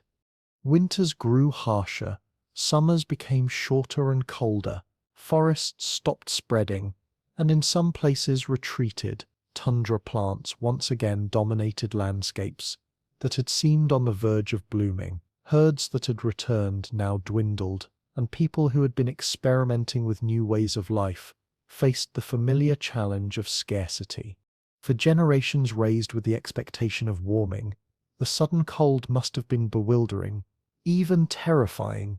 Scientists still debate the cause of this sudden chill. One leading theory points to the massive influx of fresh water into the North Atlantic, released when glacial lakes such as Lake Agassiz suddenly drained. That surge of fresh water may have disrupted ocean circulation, weakening the currents that carried warm water northward. Without those currents, the North Atlantic region cooled dramatically, pulling much of the northern hemisphere into a 1,000-year winter. Another theory suggests that a comet or asteroid impact could have triggered widespread fires, releasing particles into the atmosphere and blocking sunlight. Still others propose volcanic activity as a factor. Whatever the cause, the effect was profound. The Earth stumbled back into cold just as it was emerging from ice. The Younger Dryas had global consequences. In Europe, temperatures dropped by as much as 10 degrees Celsius in a matter of decades. Glaciers advanced once more, grinding across mountains and valleys. In the Middle East, droughts became severe, reshaping the availability of plants and animals. In North America, ice sheets stabilized for a time, halting their retreat. The sudden shift in climate created enormous challenges for every living thing on the planet. Ecosystems that had been in flux now faced a new kind of instability. Plants and animals that had just begun to spread found themselves struggling again. Humans caught in the middle had to adapt once more to a world they thought they had left behind. For people in the Fertile Crescent, the Younger Dryas may have been a turning point. Communities that had been gathering wild grains and experimenting with cultivation suddenly faced harsher, drier conditions. Wild food sources became less reliable, and so farming became not just an experiment but a necessity. The first permanent villages and the earliest steps toward agriculture may have been born out of the pressure of the Younger Dryas. In this way, the cold may have forced humanity onto a path that would eventually lead to civilization. Elsewhere, humans had to rely on old skills. Hunters returned to focusing on the animals that could still survive in colder climates, such as reindeer, bison, and smaller game. Fishing became more important in some regions as rivers and lakes remained rich with life, even when fields and forests struggled. Fire once again became a crucial ally, providing warmth in harsher winters and protection against longer nights. Communities became more mobile again, chasing resources across landscapes that had grown unpredictable. The psychological toll must have been immense. Imagine growing up hearing from your parents that the world was getting warmer, that forests were returning, that animals were coming back. Then as you grow older, you see the opposite. The world grows colder, harsher, land you thought would bloom again becomes barren. The sense of uncertainty, of not knowing what the earth would do next, must have weighed heavily. In myths and stories, perhaps this uncertainty was explained as the will of the gods, or as punishment, or as a test. However it was framed, the Younger Dryas would have been remembered as a time of hardship when hopes for renewal were deferred. The archaeological record reflects these struggles. Sites in the Levant show a shift toward more intensive use of plants, evidence of people trying to cope with dwindling wild resources. In Europe, stone tools from the period show continuity with earlier hunting traditions, suggesting that communities doubled down on older methods to survive. In North America, the Clovis culture, once famous for its distinctive spear points, faded during this period, giving way to new traditions better suited to changing conditions. Everywhere, the pattern is the same. Humans did not give up, they adjusted, even when the climate turned against them. What makes the Younger Dryas so striking is its abruptness. Climate often shifts over thousands of years, slowly enough that generations can adapt without noticing. But the Younger Dryas arrived within decades, perhaps even years. For people alive at the time, the change would have been visible, tangible. Rivers froze longer, snow lingered deeper, plants failed to sprout as expected. This was not a distant story. It was the air they breathed, the food they hunted, the seasons they lived through. That immediacy must have been frightening, but it also meant that the memory of it lingered, perhaps echoing down through generations as stories of sudden cold and hardship. Eventually, the Younger Dryas ended just as suddenly as it had begun.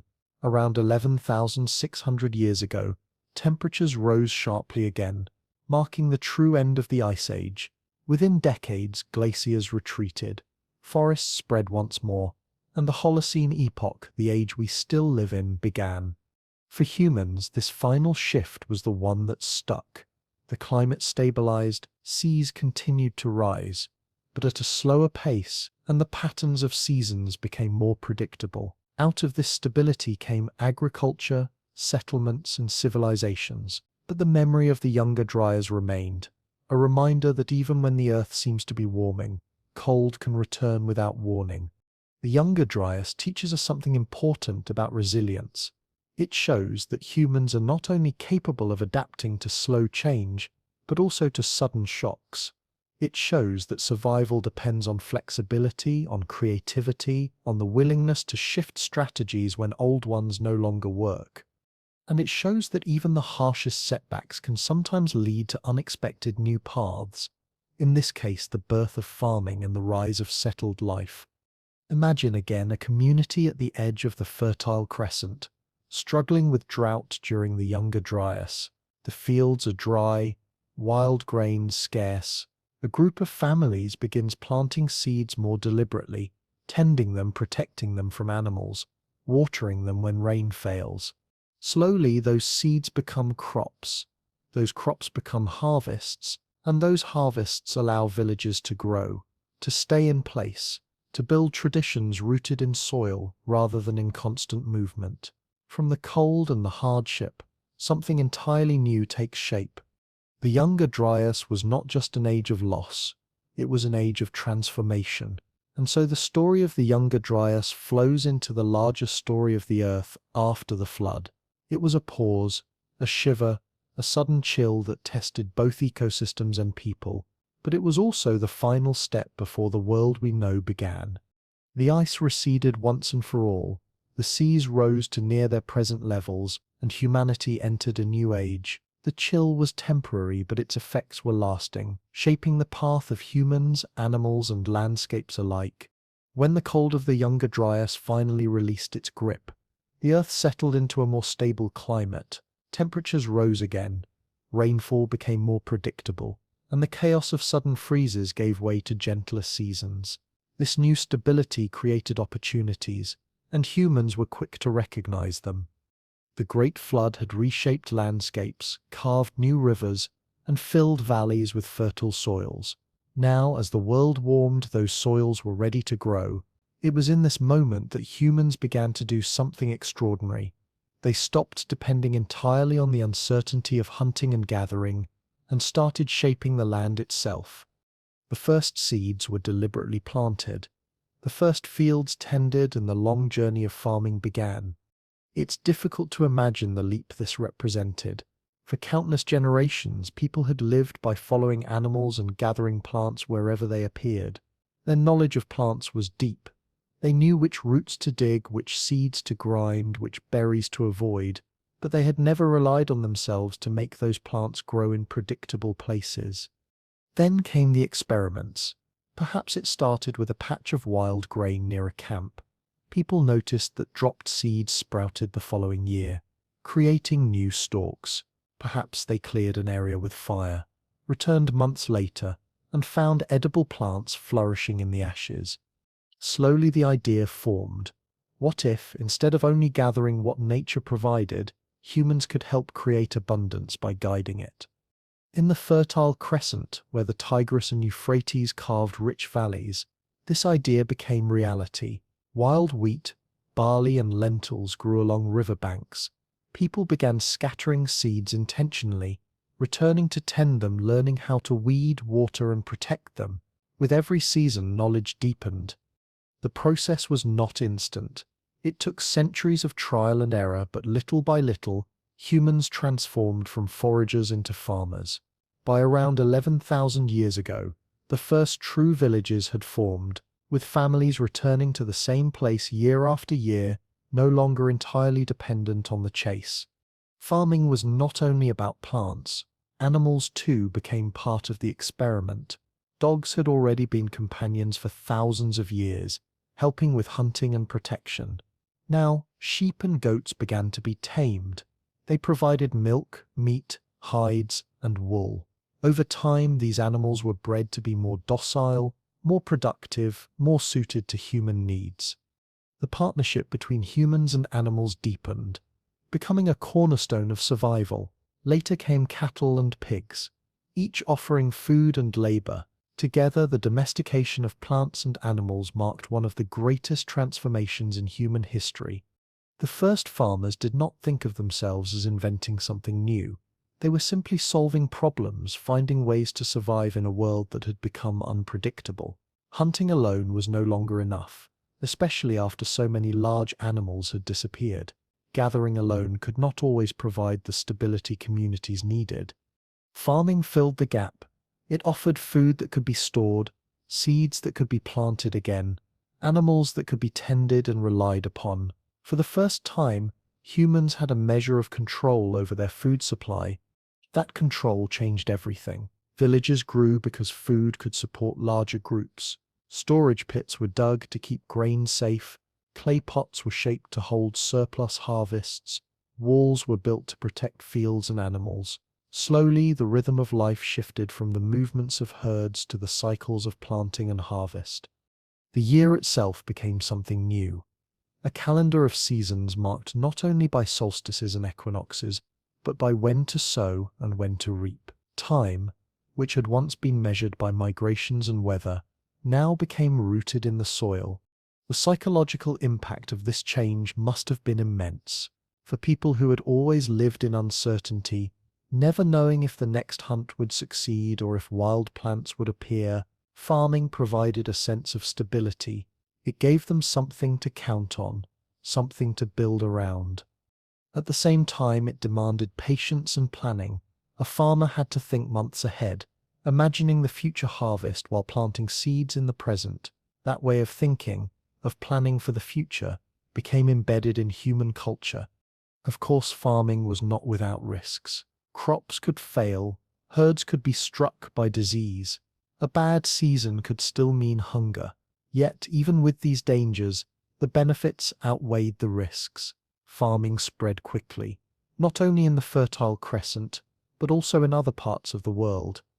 In China, millet and rice were cultivated. In the Americas, maize, beans, and squash took root. In Africa, sorghum and yams became staples. Each region found its own path to farming, guided by the plants and animals native to its land. What all shared was the same realization: humans could shape the earth to provide.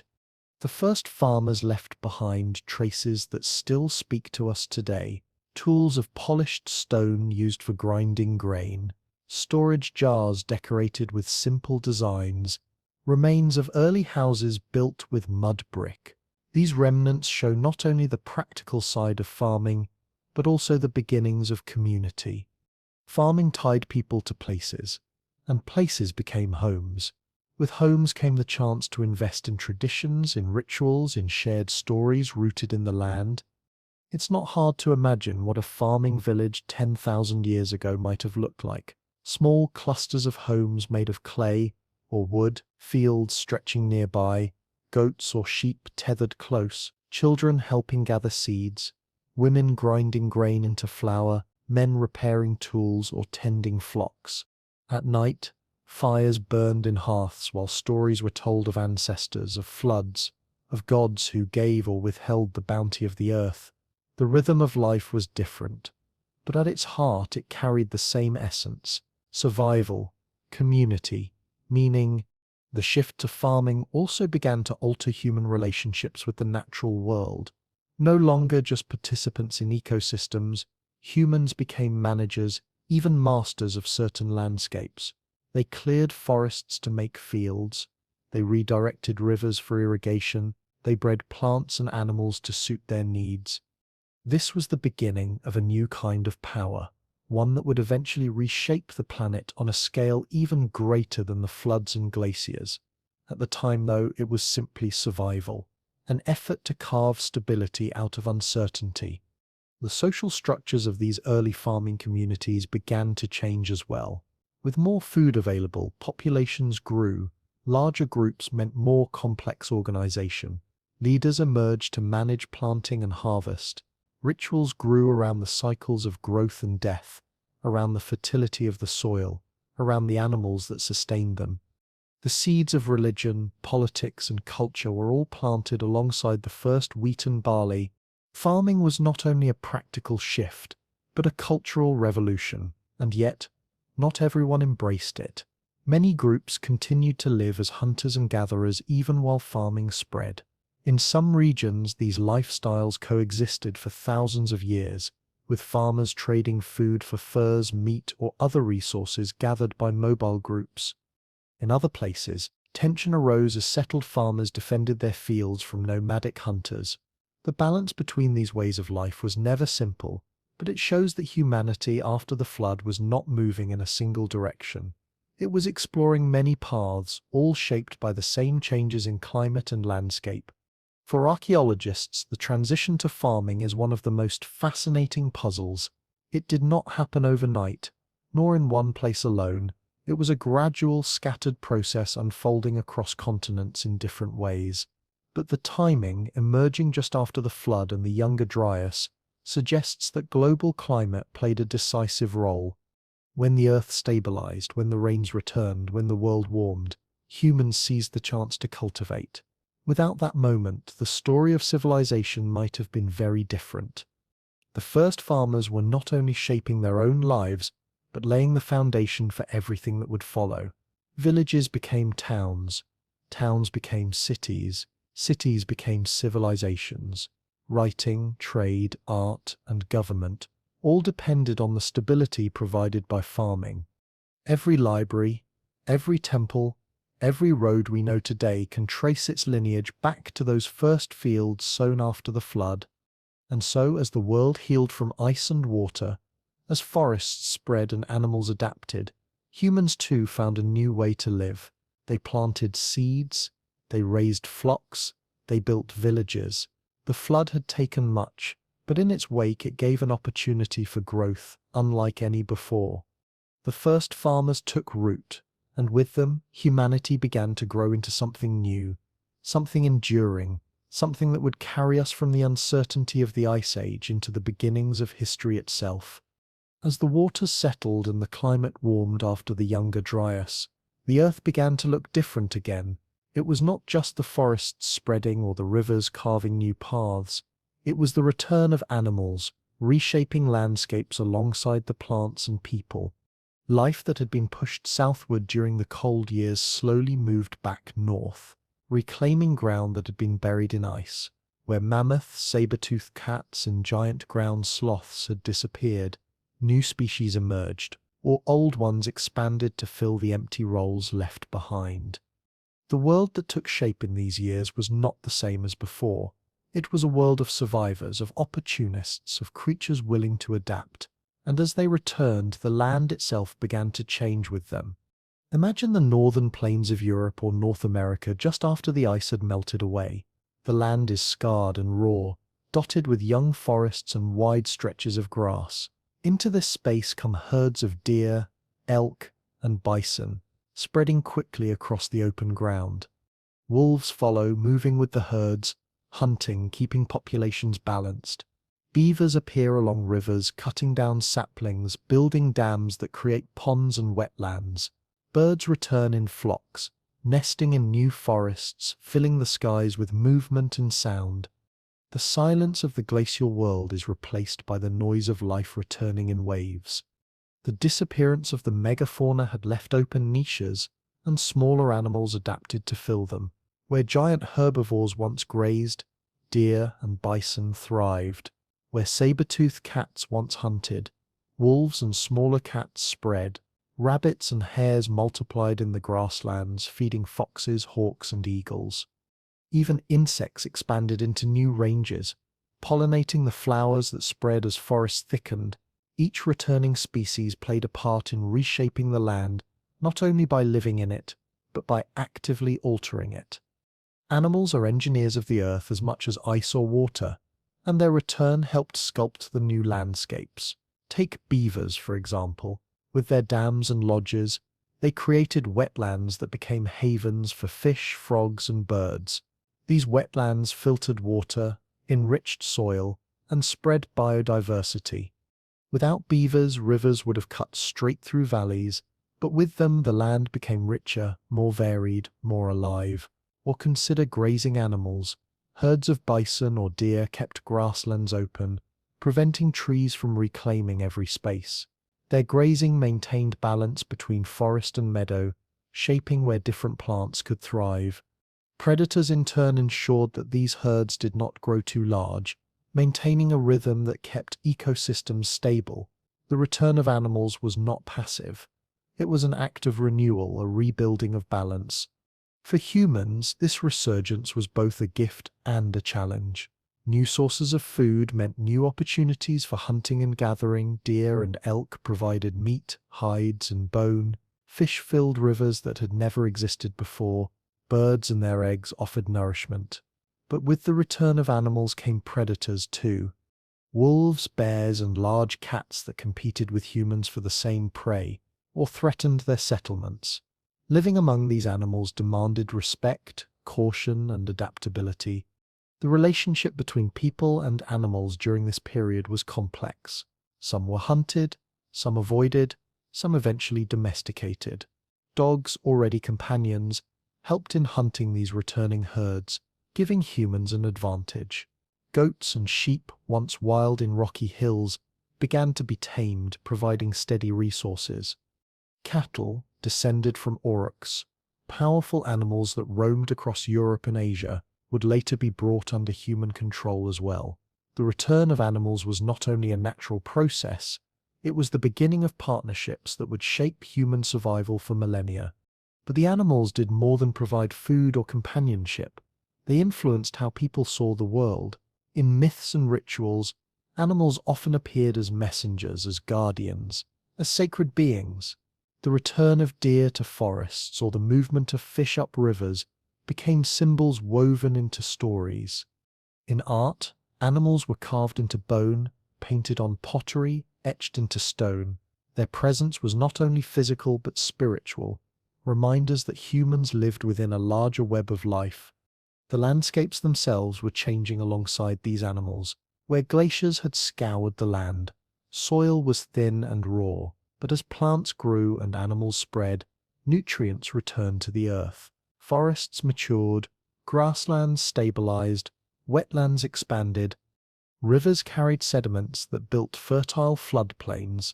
Over centuries, what had been barren wasteland became some of the richest environments on the planet.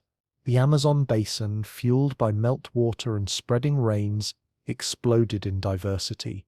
The plains of North America became seas of grass filled with grazing herds. Europe's forests thickened, home to boar, wolves, and countless birds. Each continent, shaped by the combination of water, plants, and animals, took on the form we still recognize today. The return of animals also created new pathways for human movement. Hunters followed herds across open plains. Fishers settled along rivers. Gatherers moved with the seasons of migration. These patterns tied human life more deeply to animal rhythms. People began to anticipate when fish would return upstream, when birds would migrate, when herds would pass by. This knowledge became part of survival, part of culture, passed down from generation to generation. Archaeological evidence tells us much about this relationship. Sites filled with animal bones reveal what people hunted, what they ate, and how they used every part of the creatures they killed. Carvings and cave art show animals with reverence, sometimes blending human and animal forms, perhaps to express a spiritual bond.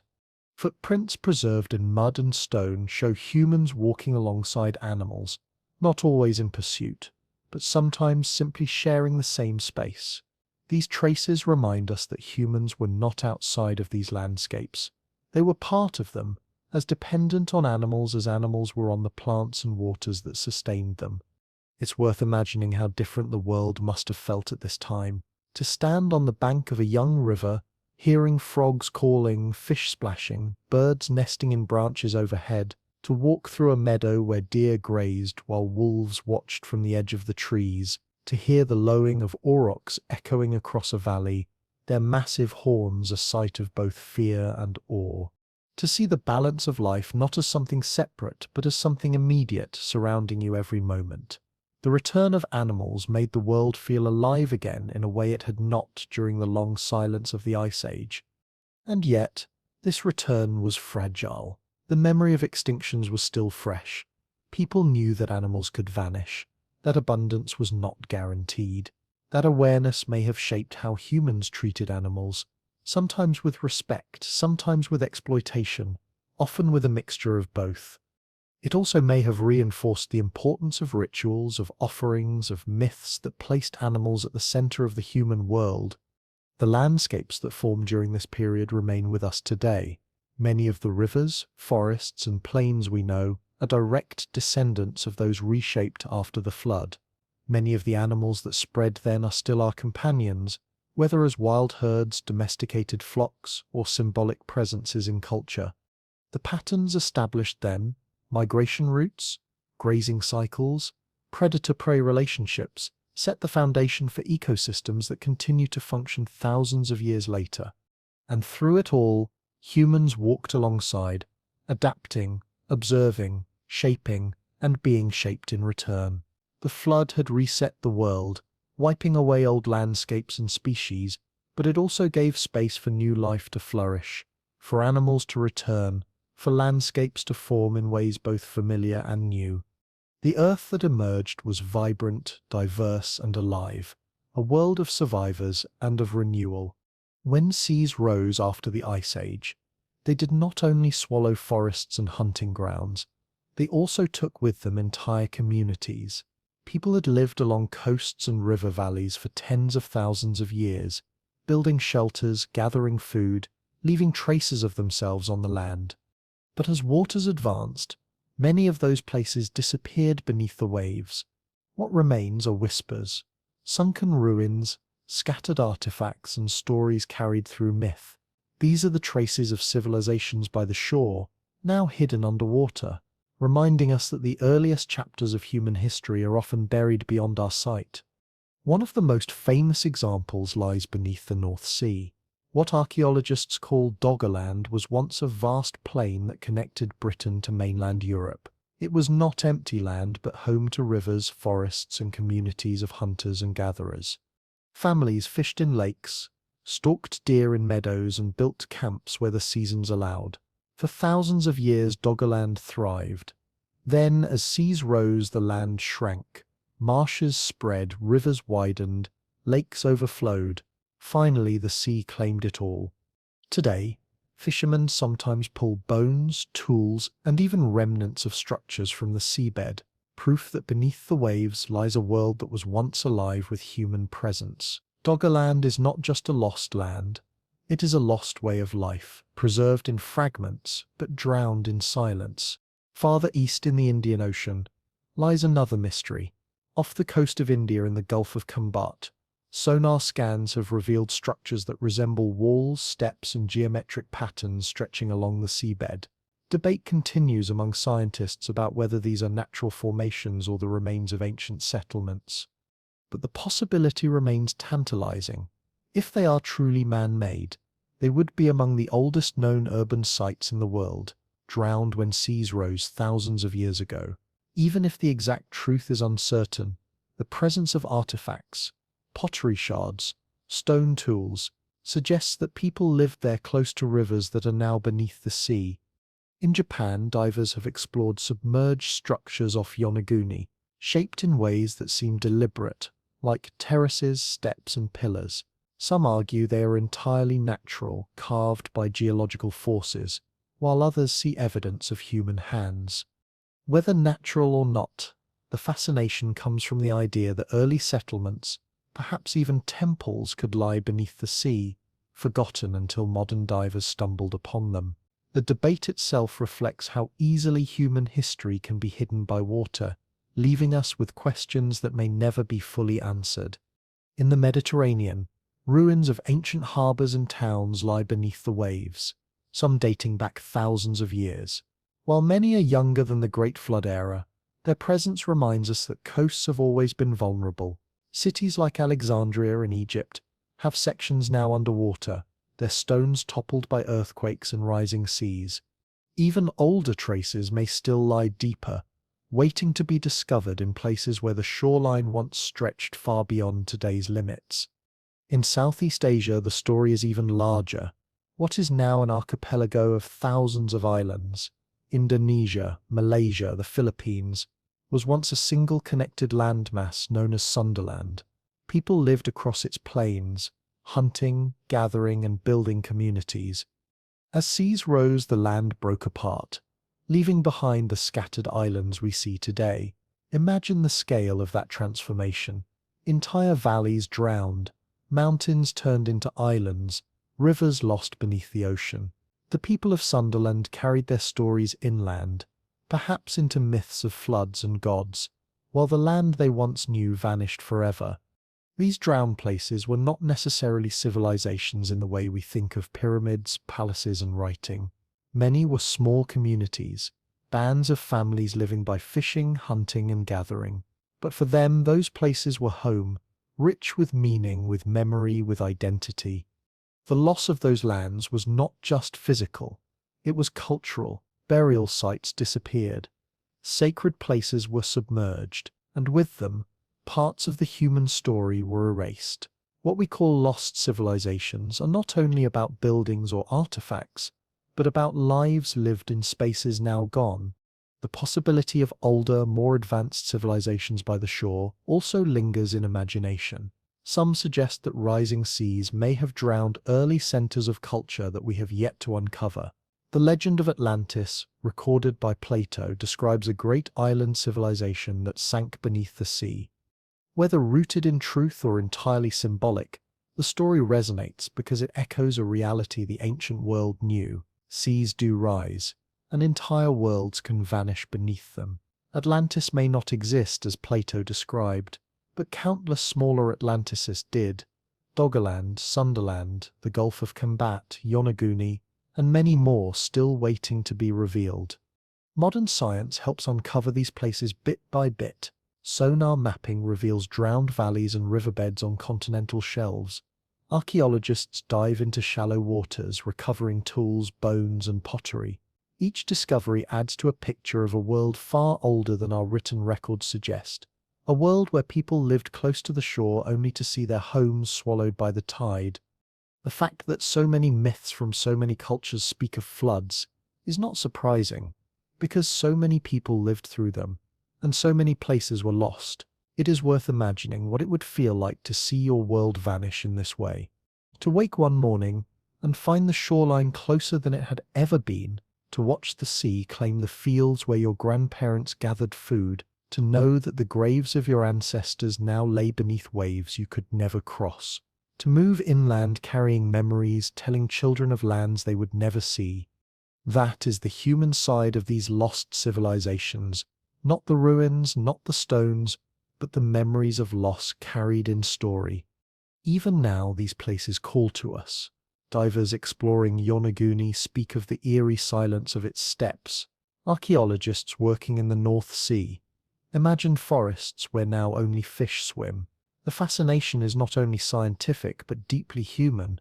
We long to know what came before, to touch the lives of those who stood on coasts now drowned. The lost civilizations by the shore are not only about the past, they remind us of the fragility of the present, of how easily the sea can reclaim what we think is permanent. And so beneath the waves, hidden in mud and stone, lie pieces of our story. Some will be discovered, some may never be found, but whether we see them or not, they remind us that humanity has always lived at the edge of change, at the boundary between land and sea. The flood 12,000 years ago was not just a natural event. It was a turning point that reshaped where we live, how we remember, and what we forget. The civilizations by the shore may be lost to the eye, but they remain alive in memory, in myth, and in the curiosity that drives us to keep searching. When people looked up after the floods and the return of warmth, the sky was not the same as the one their ancestors had known. Stars had shifted, constellations appeared in slightly different places, and the rhythms of the heavens moved with the rhythms of the earth. As the glaciers melted and the weight of ice lifted, the planet itself flexed and adjusted. Land rose, seas spread, and even the axis of the Earth shifted ever so slightly. These changes affected the way the sky appeared from the ground. To us, the stars feel eternal, always the same each night. But to people living 12,000 years ago, the heavens were another reminder that nothing was permanent. The tilt of the Earth, the slow wobble of its axis, and the slight changes in orbit, phenomena scientists now call precession, obliquity, and eccentricity, meant that the stars never stood still. Over thousands of years, constellations drifted across the sky. What had once risen at the spring equinox no longer did. What had once marked the height of summer shifted slowly out of alignment. These movements were slow, barely noticeable in a single lifetime, but over generations they became clear. Elders remembered that certain stars once rose over particular mountains, while younger people saw them rise in slightly different places. In this way, the heavens themselves seemed to move, to change, to mark the passing of ages. For people who depended on the stars for navigation, timing, and ritual, these shifts mattered. Hunters and gatherers had long used the heavens to track seasons. Knowing when certain stars appeared meant knowing when herds would move or plants would ripen. Fishermen timed their journeys by the moon, and stars reflected on the water. With each subtle shift, calendars had to be adjusted, stories updated, rituals realigned. The sky was a living map, and as it changed, so did the guidance it offered. Imagine standing on a clear night in what is now the Middle East, looking at a sky filled with unfamiliar brightness. The Milky Way arches overhead, a river of light. Constellations are there, but not exactly as your grandparents described them. The stars have shifted slightly, but undeniably. The stories told around fires must change too. Where once a hunter in the sky chased a stag in a particular place, now the chase moves across a different backdrop. The heavens became not just markers of time, but storytellers, changing the tales as much as the land did. The moon, too, would have seemed different in subtle ways. Its cycles remained steady, but as coastlines advanced, the tides changed. Communities who lived along rivers and seas would have noticed shifts in the strength and timing of tides, tied directly to the moon's pull. The connection between sky and sea was intimate and immediate, reminding people that what happened above shaped what happened below. Rituals tied to the moon, harvests, hunts, festivals, carried with them a deep recognition of this connection. The return of warmth also brought clearer skies in some regions, where glaciers had once created constant storms and overcast conditions. Now there were nights of uninterrupted starlight. People could look up and see the full spread of the cosmos, brighter than most of us ever see it today. Without cities, without artificial light, the stars were overwhelming in number, stretching horizon to horizon in brilliance. That view must have shaped imagination as powerfully as any flood or forest. The heavens were not a distant backdrop, but a living presence, vast and moving, marking the rhythm of human life. Many cultures preserve this awareness in their earliest traditions. Stories of star beings, celestial hunters, and cosmic floods appear across the world. Some indigenous groups in Australia have tales describing the movement of stars that match with what astronomers know about precession. Ancient people were careful observers.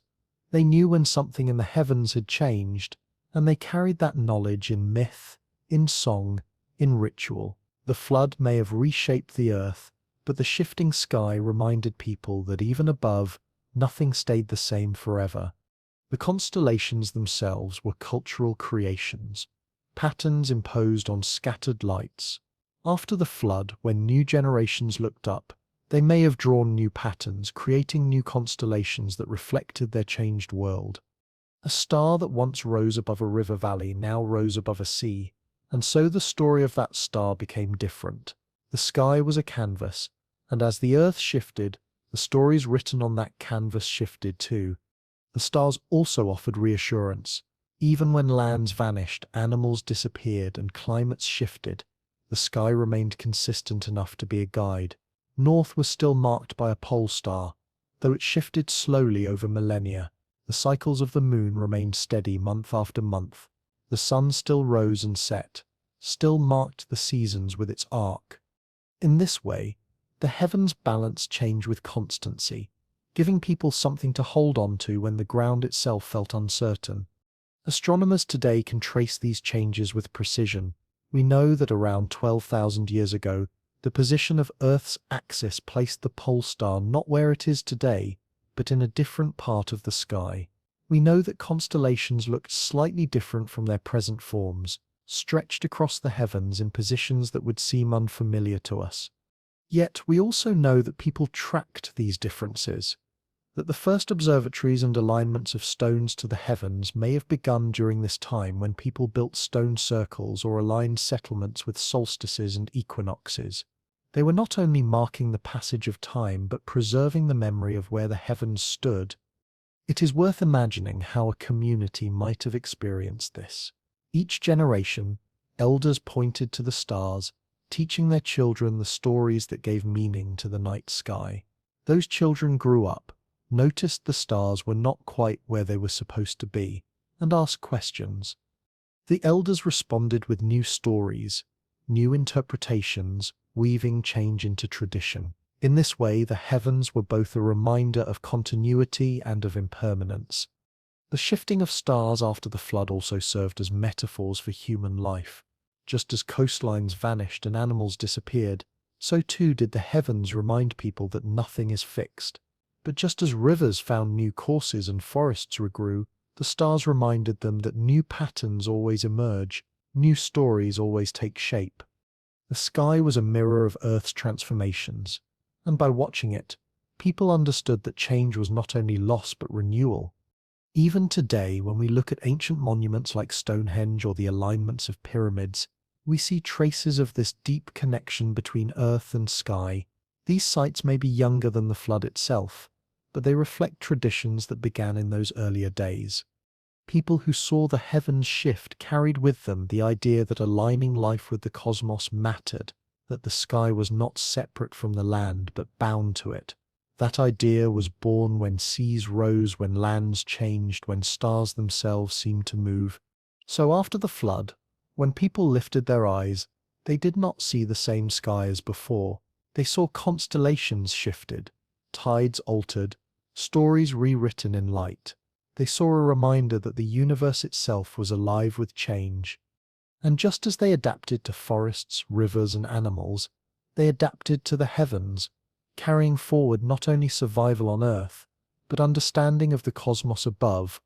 When waters rose after the Ice Age, and rivers carried their swollen waters into valleys, the Earth did not only change on the surface, it kept a record of those changes in layers of mud, sand, gravel, and stone. Every shoreline that shifted left behind traces. Every flood deposited sediments that told of its passing. Every retreat of ice carved new patterns into the land. These quiet records have become one of the greatest sources of knowledge about what happened 12,000 years ago, where stories and myths preserve memory through words. The earth itself preserved it in layers, waiting for us to learn how to read them. Picture a river swollen with glacial melt. It carries with it silt, stones, and even boulders, grinding them along as it rushes downhill. When the river slows, spreading into a plain or emptying into a lake, those sediments settle, forming layers. Over time, flood after flood, year after year, those layers build like pages in a book. Centuries later, scientists can dig into those layers and see the sequence: a band of fine silt from a calm season, a thick deposit of sand from a flood, a scatter of pebbles marking an especially violent surge. Each layer is a record, a frozen moment in the story of water and land. At the edges of seas, shorelines tell their own stories. As waters rose, waves carved cliffs, left behind beach ridges and deposited shells and sand in places where land once stretched further. In some parts of the world, ancient shorelines are still visible, lying like scars on hillsides, miles from today's coasts. These raised beaches show where the sea once stood, offering proof of how far it advanced before retreating. In other places, drowned shorelines can be mapped beneath the waves with sonar, tracing ancient bays and river mouths now hidden underwater.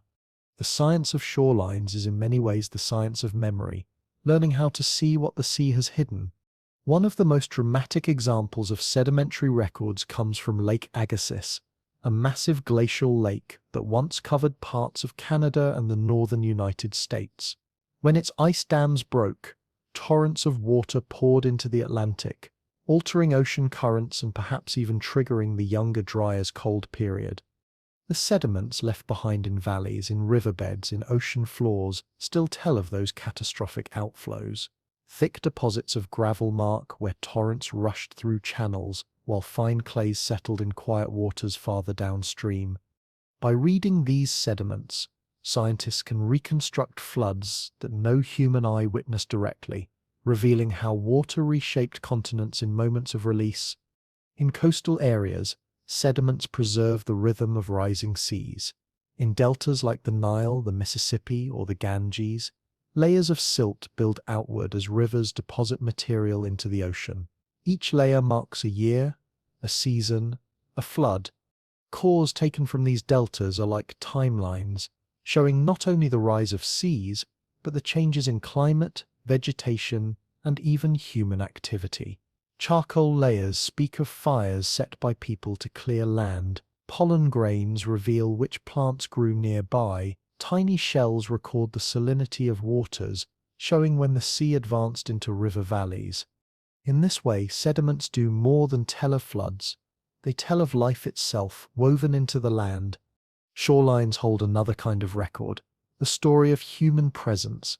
Archaeologists often find ancient tools, hearths, and campsites along now drowned coasts. These sites are windows into lives lived at the edge of land and sea. As waters rose, many were submerged, but some remain preserved under layers of sediment waiting to be uncovered. Each discovery adds detail to the story of how people lived through the transition. A hearth buried under sand tells of a meal eaten before the sea claimed the land. A scatter of stone flakes shows where tools were made along a riverbank that no longer exists. These remnants connect the science of shorelines to the lived experience of people. The study of sediments has also revealed sudden catastrophic floods beyond the slow rise of seas. In the Pacific Northwest of North America, for example, evidence shows that massive floods swept across the land when ice dams holding back glacial Lake Missoula burst.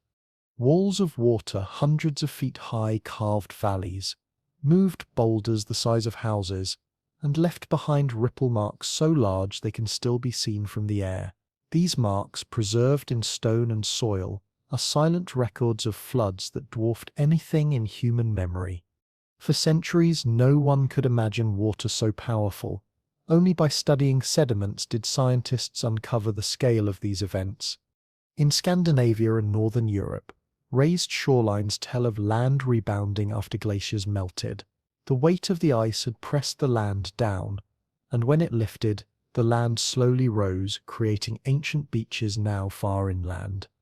These raised beaches are more than geological curiosities. They are evidence of the dynamic interplay between ice, water, and rock. They also reveal how complex the flood story was, not simply seas rising, but land itself shifting, tilting, and reshaping as the balance of the earth changed. To sediments even record the atmosphere of the past. Dust trapped in layers of ice cores from Greenland and Antarctica shows how winds shifted, how volcanic eruptions spread ash, how climates warmed or cooled. The Younger Dryas appears in these records as a sudden return of dustier, colder conditions, preserved in the ice like ink on a page. Together with sediments on land and shorelines in the sea, these ice layers give us a global picture of what was happening 12,000 years ago. For people of that time, of course, there was no science of sediments or shorelines. They lived the floods, saw the rivers rise, watched the coast disappear, but unknowingly they left their traces in the same layers we now study. Fires they lit left charcoal, fields they cleared left pollen signatures, fish bones discarded in camps became buried in silt. Without meaning to, they wrote their own stories into the sediments where we can now find them. The science of sediments and shorelines is in a sense an act of listening, listening to the earth tell its own story. Patient and precise, it requires seeing in mud and stone what others might overlook, piecing together the fragments of a world remade by water. And what it reveals is not only the scale of the flood, but the resilience of life. In every layer of destruction lies also the record of renewal, plants returning, animals adapting, humans finding new ways to endure. It is striking how closely the scientific record matches the cultural memories preserved in myth. Where stories speak of floods, sediments show evidence of deluges; where tales tell of vanished lands, drowned shorelines confirm the loss. Where rituals honored rivers and seas, cores from deltas show how those waters shaped life. Science and story, sediment and memory, shoreline and myth. They are not opposed but complementary, two ways of remembering the same events. When we look at sediments today, we see more than geology. We see the fingerprints of the Great Flood, the layers of its passing, the traces of its aftermath. And when we stand on ancient shorelines raised high or drowned deep, we stand at the boundaries of memory, where the earth itself remembers just as people once did in story and song. The science of sediments and shorelines is in the end the science of how the planet writes its own history, and how we learn to read it. When waters rose and ice withdrew, when animals vanished and climates lurched between warmth and cold, one truth revealed itself again and again: survival belongs to those who adapt. The earth has always been a place of upheaval, and yet life persists. From the smallest insect to the tallest tree, from herds of deer returning to the plains to the humans learning to plant seeds in soil, survival after the flood was not about holding on to the old, but about finding ways to thrive in the new. This spirit of adaptation defined the world 12,000 years ago, and it remains part of who we are today. Consider the plants. As glaciers retreated, they were the first to reclaim the land. Mosses and lichens crept across bare stone, breaking it down, creating the beginnings of soil. Grasses followed, their roots binding the earth, preparing it for larger plants. Then came shrubs, then trees, each step building on what came before. Forests spread into lands once frozen, carrying with them birds, insects, and mammals. The resilience of plants, their ability to take root in the harshest conditions, transformed the earth into a green world once more. Their quiet persistence laid the foundation for everything else that followed. Animals, too, proved their resilience, though many great species disappeared. The mammoth, the saber-tooth, the giant ground sloth, others adapted. Deer, elk, and bison spread across the open plains, thriving where giants had fallen. Wolves adjusted to new prey, hunting smaller animals with the same persistence that once carried them against mammoths. Birds shifted their ranges, filling skies that had been silent during the cold. Fish swam up rivers newly carved by meltwater, populating lakes that had never existed before. Every ecosystem became a story of survivors, creatures that found ways to fit into landscapes transformed by water and ice. Humans were perhaps the greatest adapters of all. Where some animals could only live in certain climates, people could live almost anywhere. They built shelters to survive the cold, lit fires to keep predators at bay, fashioned clothes to endure the elements. After the flood, they learned to fish in swollen rivers, to gather from forests, to plant crops in fertile valleys. They turned loss into opportunity, transforming the disappearance of great game into the birth of agriculture, turning migration into settlement, turning uncertainty into innovation. Humanity's strength was never brute force, but flexibility, the ability to imagine and create new solutions. This spirit of adaptation was not only practical but cultural. Communities reshaped their traditions to suit new landscapes. Myths of floods gave meaning to rising seas. Rituals honored rivers that had once destroyed but now sustained. Stories of ancestors who survived taught children that resilience was part of who they were. In this way, survival was not just physical, It was mental, emotional, and spiritual. People endured not only by changing how they lived, but by changing how they thought about the world around them. Adaptation also meant cooperation. In times of abundance, groups could live apart, relying on their own hunting grounds. But after the flood, when coasts vanished and herds moved unpredictably, cooperation became essential. Knowledge was shared, tools were traded, food was exchanged, communities learned from one another, carrying ideas across rivers and mountains. The spread of farming, of pottery, of new hunting techniques, all depended on this exchange. Survival was never a solitary act. It was collective, built on the strength of shared wisdom. What is remarkable is that adaptation did not always mean progress in a straight line. Some groups embraced farming and settlement, others continued to live as hunters and gatherers, some moved to the coasts, learning to fish and sail, while others stayed inland following herds. Each strategy was valid, shaped by environment and need. There was no single way to survive after the flood. There were countless ways, each reflecting the ingenuity of people in different places. This diversity itself was a form of resilience, ensuring that humanity as a whole could endure no matter what changes came. The memory of adaptation can be seen in the traces left behind. Tools evolving from heavy blades suited to large animals to finer points for hunting smaller game, pottery appearing where food storage becomes vital, fields and irrigation lines marking the beginnings of farming, villages showing the growth of settlement. Each of these changes is not sudden but gradual, the result of countless small choices made by individuals and families trying to find stability. Survival is rarely dramatic. It is 1,000 small adjustments carried out day after day, generation after generation. Animals adapted in their own ways, often in partnership with humans. Dogs, once wolves, became companions, guards and hunting aids. Goats and sheep, once wild, became domesticated, offering steady sources of food and fiber. Later, cattle and pigs joined them. These animals too were survivors, finding safety and abundance alongside humans. The relationships forged in those early days of adaptation remain with us, reminding us that survival on this planet has always been shared. The resilience of rivers shows another side of adaptation. Though floods reshaped valleys, rivers did not vanish. They found new paths, carved new courses, created new deltas. They adapted to rising seas by pushing sediments farther out, by building new floodplains, by nourishing new ecosystems.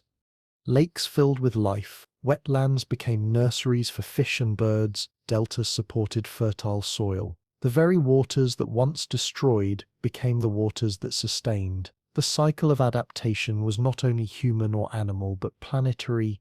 In thinking of adaptation, it is important to remember that it is not only about survival, but about growth.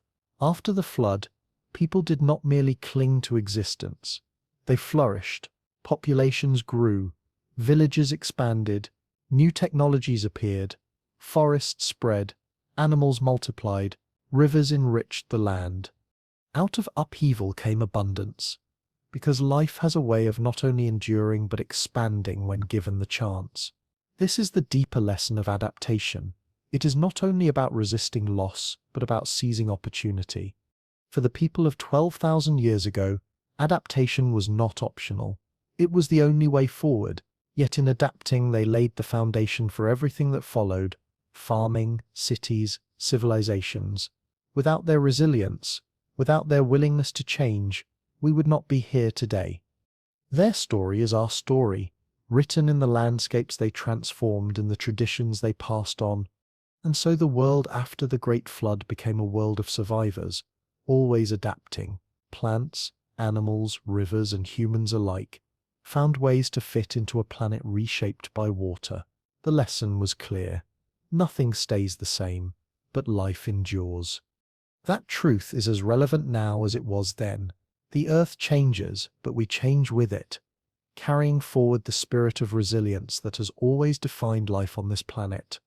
When people looked back on the waters that had swallowed valleys, erased coasts, and scattered families, They did not only remember what was lost, they also learned. The floods of 12,000 years ago carried with them lessons that endured long after the waters had settled.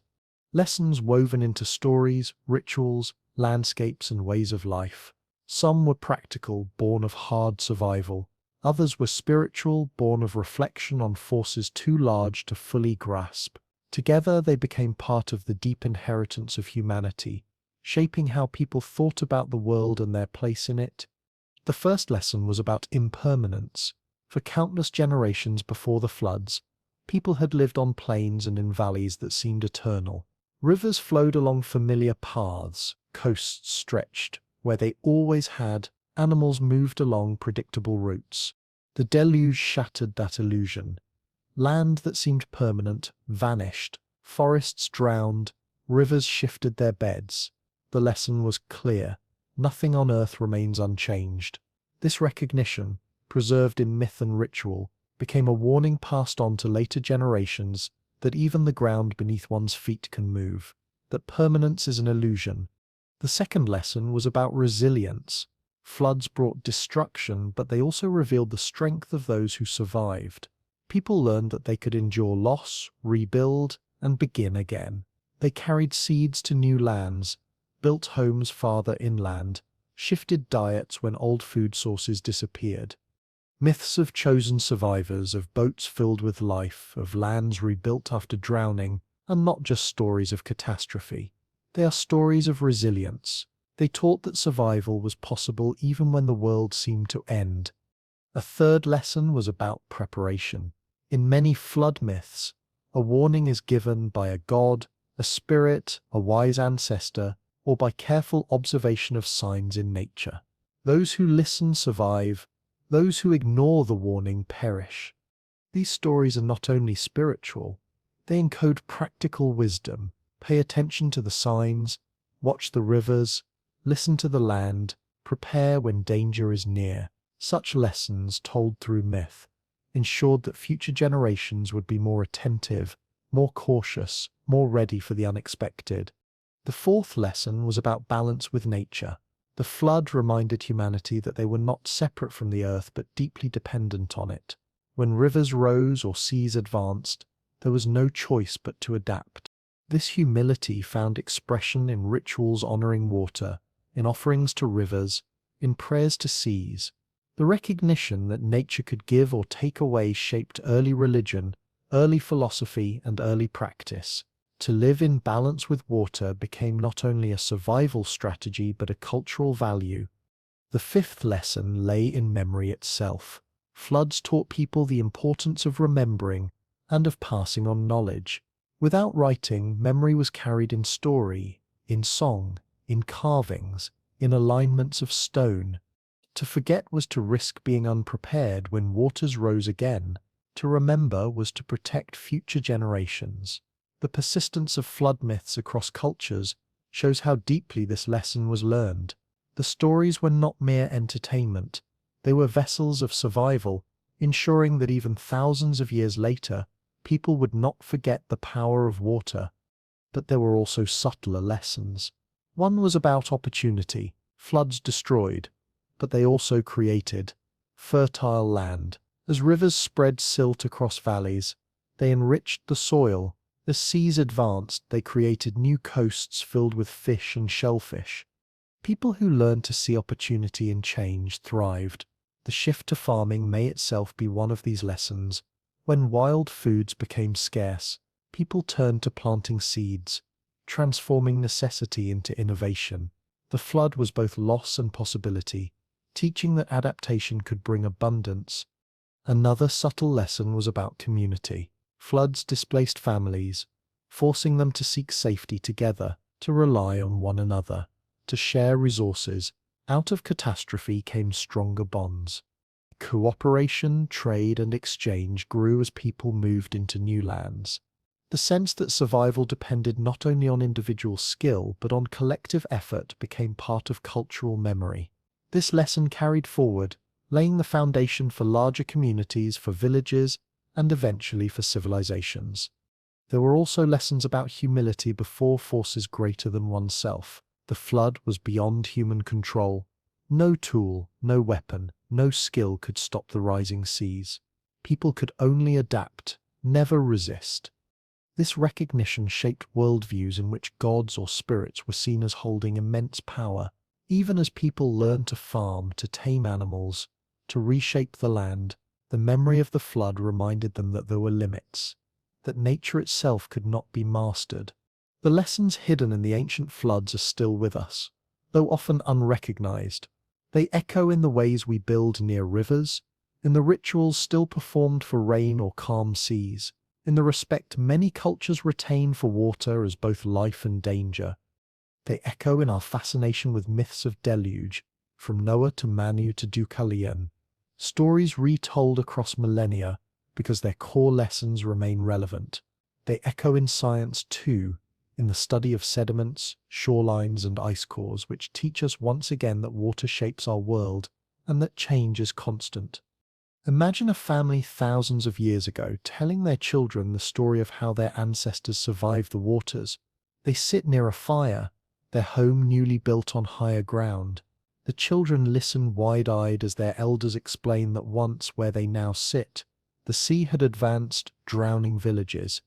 They hear that the people who came before paid attention, carried seeds, found safety, and endured. The story is not only about the past, but about teaching the children how to live. That is the essence of the lessons of the flood. They are not history alone, but guidance for the future. Even now, when we study those floods through science, we are uncovering lessons. We learn that sudden climate shifts can happen, that sea levels can rise dramatically, that entire regions can be transformed. We learn that ecosystems can collapse but also rebound, that humans can suffer loss but also innovate. We learn that resilience is not optional. It is the condition of life itself. These are the same lessons our ancestors carried, though we frame them differently. The floods of 12,000 years ago are gone, but the wisdom they gave remains. They remind us that the earth is never still, that we must always be ready to change, that survival depends on memory, cooperation, humility, and resilience. The waters may rise again in different ways, but the lessons endure. They are hidden not only in sediments and shorelines, but in our stories, our cultures, our very sense of who we are. To listen to them is to remember that we too are part of a planet that survives by adapting. Thank you for walking this long path with me. We've wandered together through the earth after the great flood, through forests reborn and rivers swollen, through animals returning, and humans learning to plant seeds, through myths and stones and the slow memory of shorelines.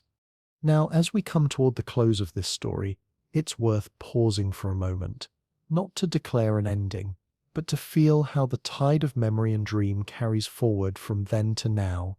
The flood of 12,000 years ago may feel like a distant shadow, a geologic event tucked away in the deep past, but the truth is that it lingers in ways both quiet and profound. It lingers in the stories still told of waters rising, of boats carrying life, of survivors rebuilding. It lingers in the very landscapes we inhabit, the coasts carved by ancient seas, the deltas enriched by floods, the mountains holding fossils of oceans long gone. It lingers in our imagination, where the idea of the world drowned and renewed carries both fear and fascination.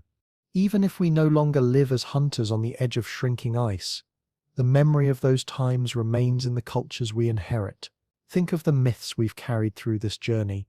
Gilgamesh and Utnapishtim, Manu and the fish, Deucalion and Pyrrha, the Ojibwe animals diving for mud, the Hopi cycles of destruction and renewal, the Polynesian canoes sailing over drowned lands.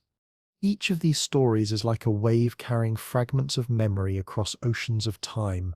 They're not identical, but together they form a pattern, one that speaks of survival, of loss, of beginnings. In telling them, people did more than preserve memory. They transformed memory into dream, into meaning. And meaning, unlike stone or soil, cannot be washed away so easily. The flood also lingers in the sciences we practice today. When we drill into sediments, map drowned coasts, or study the tilt of the earth, We are listening to the planet's own record of its past. We discover that our ancestors were not mistaken when they said the seas had risen, that lands had vanished. They were witnesses, and we now confirm what they preserved in story. The partnership between myth and science is one of the most remarkable threads of this entire tale. The one holds the human truth, the other the geologic. Together they remind us that the world we inhabit is not fixed but shifting, always in flux, always becoming. If there is one thread that runs through all of it, it is resilience. The resilience of plants that regrew in barren soil, the resilience of animals that filled the niches left behind, the resilience of people who lost much yet built anew, who turned scarcity into invention, who carried memory forward. The flood was not the end of humanity but the beginning of a new age. Without the resilience learned in those years, the story of farming, of villages, of civilizations would never have followed. There is also humility here, for all that humans achieved after the flood, for all the seeds planted, animals tamed, stones carved. The waters were a reminder of limits. The earth is larger than us, its forces stronger than any one community. That humility was woven into rituals, into respect for rivers and seas, into the understanding that life depends on balance. The survivors of the flood carried not only new skills but a new awareness that to endure one must live in rhythm with the planet, not in opposition to it. At the same time, there is opportunity.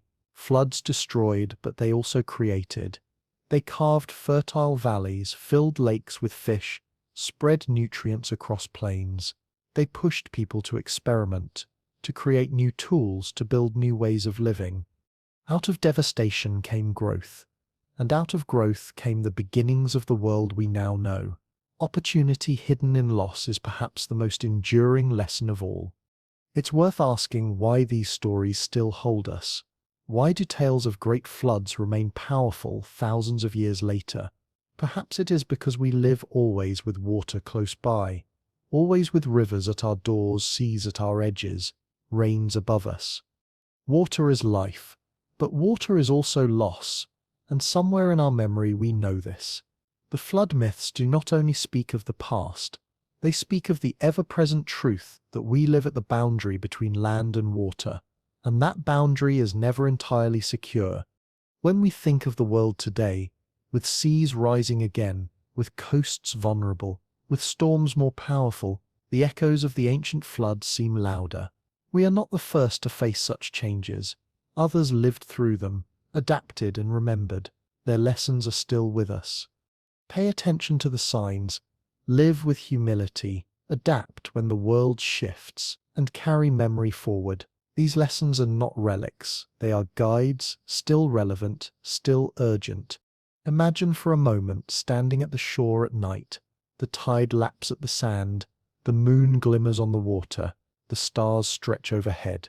Somewhere beneath those waves there may lie a village drowned 12,000 years ago, its fires long extinguished, its stones scattered. And yet, in a way, those people are not gone. Their resilience is in us. Their stories are in our myths. Their lessons are in our traditions. The tide carries not only water but memory. Memory carried forward through us. And just as memory flows forward, so too does dream. The people who survived the flood did not only remember the past, they dreamed of the future. They dreamed of fields planted and harvested, of villages safe from waters, of children growing into a world less uncertain. Their dreams built the foundations of history. We too dream of coasts still standing, of rivers providing, of a balance between land, water, and life. The tide of memory and dream is unbroken, linking us to those who once watched the seas rise and who found, against all odds, a way to endure. So as we close this story, let it not feel like an ending, but like another tide, another wave moving onward. The floods of 12,000 years ago were not the last, nor were they the first. They were one part of the larger rhythm of Earth, a rhythm of change, of destruction and renewal. The people who lived through them left us more than myths. They left us guidance, resilience, humility, and hope. That is the true tide. the one that carries not only water but meaning, not only memory, but dream. And with that, thank you for being here, for listening, for walking this long journey into the deep past. If you found this soothing, if the story of ancient waters has given you something to reflect on, I invite you to join me again here at Simply About Earth. Like the tide, we will return with new stories, new journeys, new echoes of the world we all share. Until then, may the rhythm of the earth steady you, may the tide of memory carry you gently forward, and may the dream of endurance remain always with you. But before we truly drift away from this ancient world, there are still whispers to follow, still threads to trace through the fabric of memory and stone. For the flood did not only reshape the physical earth, it carved patterns into the very soul of our species, patterns that ripple through time like circles on still water, touching shores we have yet to imagine. When we speak of the Great Flood as an ending, we tell only half the story. Yes, it closed the chapter on one world, the world of ice and giants, of endless tundra and mammoth herds thundering across frozen plains. But every ending is also a beginning, and the flood was perhaps the greatest beginning in human history. Think of it this way. Before the waters rose, humanity lived in scattered groups, following herds, gathering plants, moving with the seasons in patterns as old as the ice itself. They were skilled, certainly, adaptive, resourceful, but they were also bound by the rhythms of a world they could not control. Then came the flood, and everything changed. Not just the land, not just the sea, but the very relationship between humans and the earth beneath their feet. For the first time, people were forced to think beyond the next hunt. The next season, they had to imagine futures they could not see, plan for harvests that might never come, build villages that might one day be swallowed by rising waters. And in that act of imagination, that leap into an uncertain future, something new was born. Not just farming, not just cities, but the very idea that humans could shape their world rather than simply endure it. The flood taught our ancestors that nothing lasts forever, but it also taught them that from destruction can come creation, that endings carry within them the seeds of new beginnings. Every village built on higher ground, every field planted in rich river silt, every story told around a fire was an act of defiance against the impermanence the waters had revealed. Consider how the flood changed the very nature of human time. Before the waters rose, time moved in cycles, the endless repetition of seasons, migrations, hunts. But the flood introduced something new, the idea of before and after, of a world that had been and a world that was becoming. For the first time, humans had to carry the weight of history, the knowledge that their grandparents had lived in a different world, that their children would inherit something changed. This awareness of historical time, of being part of a story larger than any single life, transformed how people saw themselves and their place in the cosmos. The flood myths we've explored carry this transformation in their very structure. They don't simply tell of disaster. They tell of renewal, of chosen survivors, of new covenants between heaven and earth. In these stories, the flood becomes not just an ending, but a reset, a chance for the world to begin again, cleaner and more purposeful than before. But there's something else hidden in these tales, something we might call the birth of conscience. The flood myths across cultures share a remarkable theme. They suggest that the waters came because humanity had strayed from some proper path, had forgotten some essential truth about how to live in balance with the world. Whether it's the corruption that prompted God to flood the earth in Noah's time, or the discord that led to the deluge in Mesopotamian tales, or the loss of harmony that brought the waters in Hopi traditions, the flood is presented not as random catastrophe, but as consequence. And in that framing, we see the emergence of moral thinking, the idea that human actions have cosmic implications. Imagine sitting by a fire 11,000 years ago, listening to an elder tell the story of the Great Flood.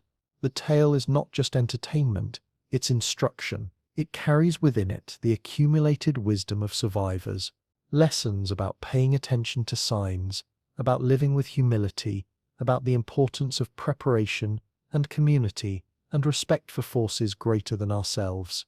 But more than that, it carries a new kind of human consciousness, one that understands that we are not merely subject to the whims of nature, but participants in a larger story, actors whose choices matter, beings capable of both creation and destruction. The flood marked the beginning of what we might call the human partnership with Earth. Before the waters rose, people lived within natural systems. After they receded, people began to shape those systems. The shift from gathering wild grains to cultivating crops, from following herds to domesticating animals, from living in temporary camps to building permanent villages, all of these changes represent a new relationship between humanity and the natural world. This was not conquest, not yet, but collaboration. The first farmers worked with the rhythms of seasons, the needs of soil, the patterns of rain and sun. They understood that their success depended on understanding and respecting the forces they sought to harness. The flood had taught them that nature could not be ignored, but it had also shown them that it could be worked with, guided, shaped. In the fertile valleys where agriculture first took root, we can still see the traces of this ancient partnership. The terraced fields that climb hillsides like giant staircases, the irrigation channels that carry water from rivers to fields, the storage granaries that guard against lean years, all of these are monuments to human ingenuity. Yes, but also to human humility, the recognition that survival depends on working with natural forces rather than against them. And yet, even as people learned to shape the land continued to shape them. The rhythms of planting and harvest became the rhythms of human society. The need to store grain led to the development of pottery and metallurgy. The requirement to organize labor led to the first forms of government and law. The flood, in washing away the old world, had created space for something unprecedented. Complex human societies built not on the nomadic flexibility that had carried our species through the Ice Age, but on the accumulated surplus that farming made possible. Think of the psychological revolution this represented. For the first time in human history, people could live in the same place their entire lives, could build structures meant to last generations, could accumulate possessions beyond what they could carry, could specialize in crafts and trades that had nothing to do with finding food. The flood had freed humanity from the eternal wandering that characterized our species for hundreds of thousands of years. And in that freedom, new forms of human expression emerged. Art that was more than decoration, stories that were more than instruction, rituals that connected communities to cosmic forces larger than themselves. But perhaps most remarkably, the flood marked the beginning of human mastery over time itself. The first calendars emerged in these early farming communities, not just to track the seasons, but to predict them, to know when to plant, when to harvest, when to prepare for flood or drought. These calendars were more than practical tools. They represented a fundamental shift in human consciousness. For the first time, people were not just living in time, but thinking about time, measuring it, dividing it, planning across its spans. The flood had taught them that time could bring both destruction and renewal, and they responded by learning to map its movements, to anticipate its rhythms. The great stone circles and monuments that began to appear in this era, from the earliest structures at Göbekli Tepe to the later magnificence of Stonehenge, can be understood as humanity's first attempts to create permanent markers in the flow of time, to build something that would outlast any individual life, any single generation. These monuments speak to a people who had learned that the world could change dramatically, but who refused to accept that change meant forgetting. They built in stone what they could no longer trust to the permanence of landscape. They carved into rock the observations and wisdom that the flood had taught them could be lost if preserved only in memory. Standing among these ancient stones today, we can feel the weight of that first human struggle with impermanence, the desire to create something lasting in a world that had shown itself capable of washing away everything familiar. These monuments are humanity's first love letters to the future, promises that the hard-won wisdom of the flood survivors would not be forgotten. But the flood's influence extended beyond the practical and into the realm of the sacred. The water that had once threatened to destroy the world became, in human consciousness, a symbol of both death and rebirth, of purification and renewal, of the terrible and necessary process by which old forms give way to new. Water began to appear in human ritual, not just as a life-giving force, but as a transformative one.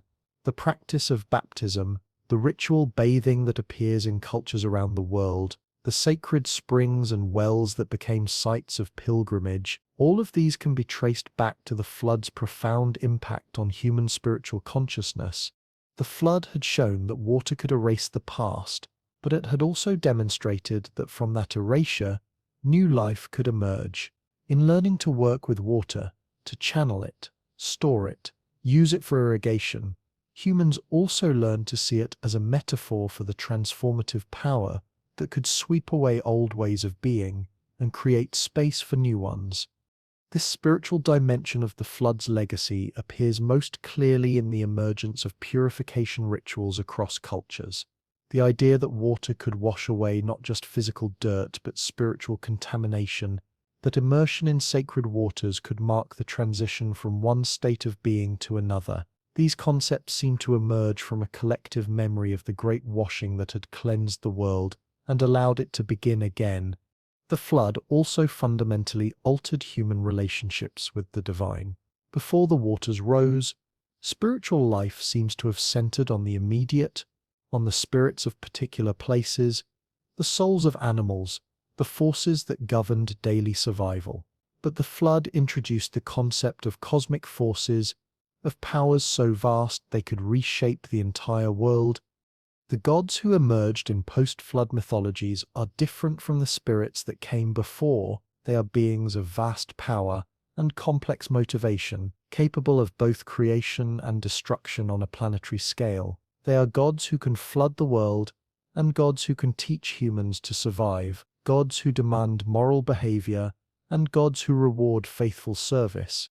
This shift reflects a fundamental change in human consciousness, from a spiritual life focused on local relationships to one that recognized cosmic patterns, from rituals designed to ensure immediate survival to ceremonies that acknowledged humanity's place in a universal order.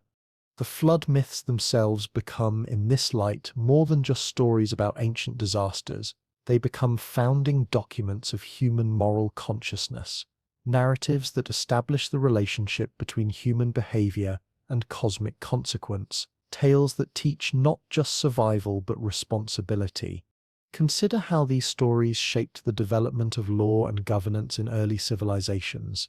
The idea that actions have consequences, that communities must be organized to prevent chaos, that leaders have responsibility for the welfare of their people. All of these concepts can be traced back to the moral framework embedded in flood narratives. The Code of Hammurabi, the laws given to Moses on Mount Sinai, the Dharmic principles that governed early Indian societies, all of these legal and ethical systems carry within them echoes of the flood's teaching, that human society must be ordered according to principles that recognize both our power to shape the world and our responsibility to do so wisely. But perhaps the most profound legacy of the flood lies in how it shaped human attitudes toward change itself. Before the Great Drowning, change was something that happened to people. After it, change became something people could initiate, direct, and control. The flood had shown that the world could be transformed utterly, but it had also demonstrated that transformation was not necessarily destruction. The same waters that drowned the old world also created the fertile deltas where civilization would flourish. The same forces that scattered families also connected distant lands through new seas and rivers. This paradoxical understanding, that destruction and creation are two faces of the same process, became central to human wisdom. It appears in philosophies around the world, in the Hindu concept of the cosmic cycle, in the Greek understanding of dialectical change, in the Chinese principle of yin and yang. The flood taught humanity that change is not something to be feared or resisted, but something to be understood and worked with. And in learning this lesson, our species gained the psychological tools necessary to become agents of change ourselves, to transform not just our immediate environment, but our entire way of being in the world. This is perhaps why the flood remains such a powerful symbol in human consciousness, why stories of great delugers continue to resonate across cultures and centuries. The flood represents the moment when humanity learned that the world is not fixed, that what seems permanent can vanish, that what seems impossible can become inevitable. But it also represents the moment when we learn that we are not powerless in the face of such change, that with wisdom, preparation, and cooperation, we can not only survive transformation but emerge from it stronger and more capable than before. The flood survivors who planted the first crops in river deltas, who built the first permanent villages on higher ground, who developed the first written languages to preserve their hard-won wisdom, these people were not just rebuilding what had been lost. They were creating something entirely new, something that had never existed before in the history of life on Earth. They were creating human civilization, and they were doing so with the full knowledge that everything they built could one day be swept away. The flood had taught them that permanence is an illusion, but they chose to build anyway. They chose to plant seeds they might not live to harvest, to tell stories they hoped would outlive their telling, to love children who would inherit a world different from the one they had known. This is the deepest lesson of the flood. Not that change is inevitable, but that meaning can be created in the face of impermanence, that hope can be maintained despite uncertainty, that beauty and purpose can be woven even from the threads of loss and renewal. As we sit here today, inheriting a world shaped by technologies and societies that trace their ultimate origins back to those first post-flood communities, we are still living in the wake of that ancient transformation. The cities we inhabit, the foods we eat, the stories we tell, the ways we organize our societies, and understand our place in the cosmos, all of these carry within them DNA from the flood's aftermath. And we face, in our own time, changes as dramatic as any our ancestors experienced. The climate shifts of our era, the technological transformations that alter daily life, the global connections that make every local event part of a planetary story, these echo the challenges faced by those who lived through the Great Drowning. The flood survivors developed strategies that remain relevant today. The importance of paying attention to signs, of building flexibility into our systems, of maintaining both local resilience and global cooperation, of remembering that our choices have consequences extending far beyond our immediate experience. But perhaps most importantly, they learn that crisis can be opportunity, that the same forces that threaten to destroy what we know can also create space for what we have yet to imagine, that endings and beginnings are not opposites but partners in the dance of existence. The flood that began this story happened 12,000 years ago, but its lessons remain fresh as morning rain. It reminds us that we live on a planet where water moves mountains, where ice reshapes continents, where life persists and thrives, not despite change but because of it. It reminds us that our species has faced seemingly insurmountable challenges before, and not only survived but flourished, that we carry within our collective memory the wisdom of ancestors who watched their world drown and chose to build again on whatever dry land remained. The tide that carried away the old world still flows through our veins. The courage that led to the first planted seed still guides our hands.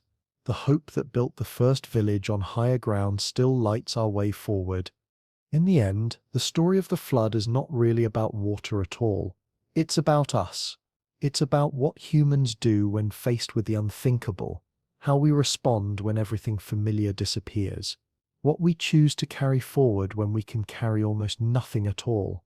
The answer, written in sediment and stone, in myth and memory, in the very existence of the world we inhabit today, is that we choose life. We choose to plant seeds in uncertain soil, to build homes we might have to abandon, to tell stories we hope will outlast our voices.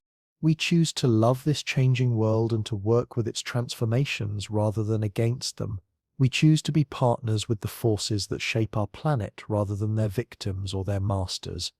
And in making these choices, generation after generation, we become worthy inheritors of the flood's legacy.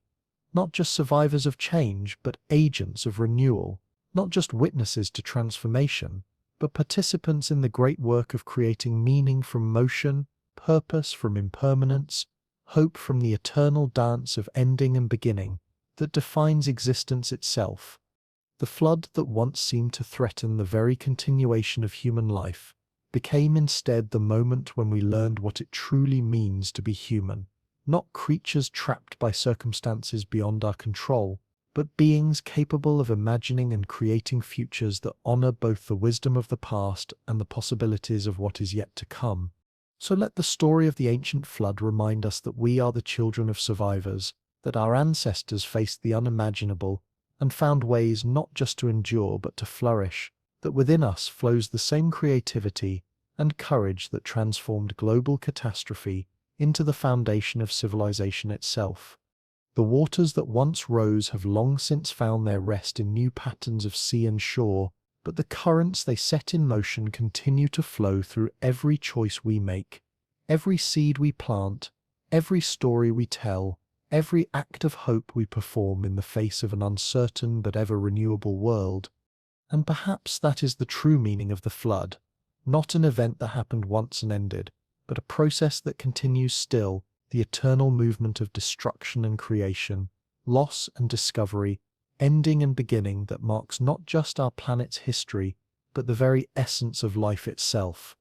The flood lives on in every spring rain that feeds new growth, in every tide that reshapes familiar shores, in every moment when we choose to build rather than despair, to plant rather than preserve, to hope rather than fear.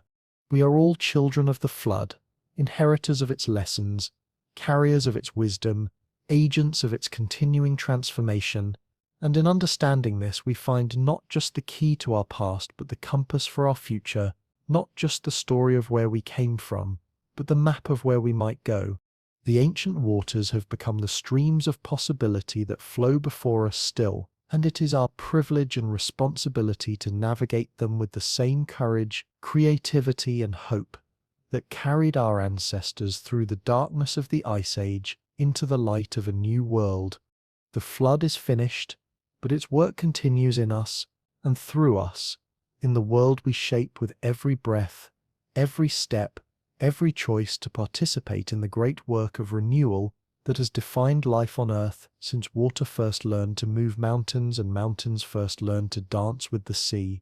Thank you for walking with me through these ancient waters, for listening to the whispers of memory that still echo in our bones and dreams, for remembering with me that we are part of a story larger than any one life, any one generation, any one age of the world. The flood that shaped our past continues to shape our future, and in understanding this, we find not just knowledge but kinship with all who have faced the rising waters and chosen to build again, to plant again, to hope again, to become worthy ancestors for generations yet to be born into a world still becoming. May you carry forward the courage of the flood survivors. May you plant seeds with their faith in unseen harvests. May you build with their knowledge that impermanence makes beauty more precious, not less. And may you always remember that you are part of the great renewal that began when the waters rose and has never stopped flowing toward a future bright with possibilities we have yet to imagine. The tide of memory and dream carries on, and we carry it with us wherever we go, whatever we face, whatever new worlds we choose to create, from the endless potential that flows through time like water finding its way to the sea.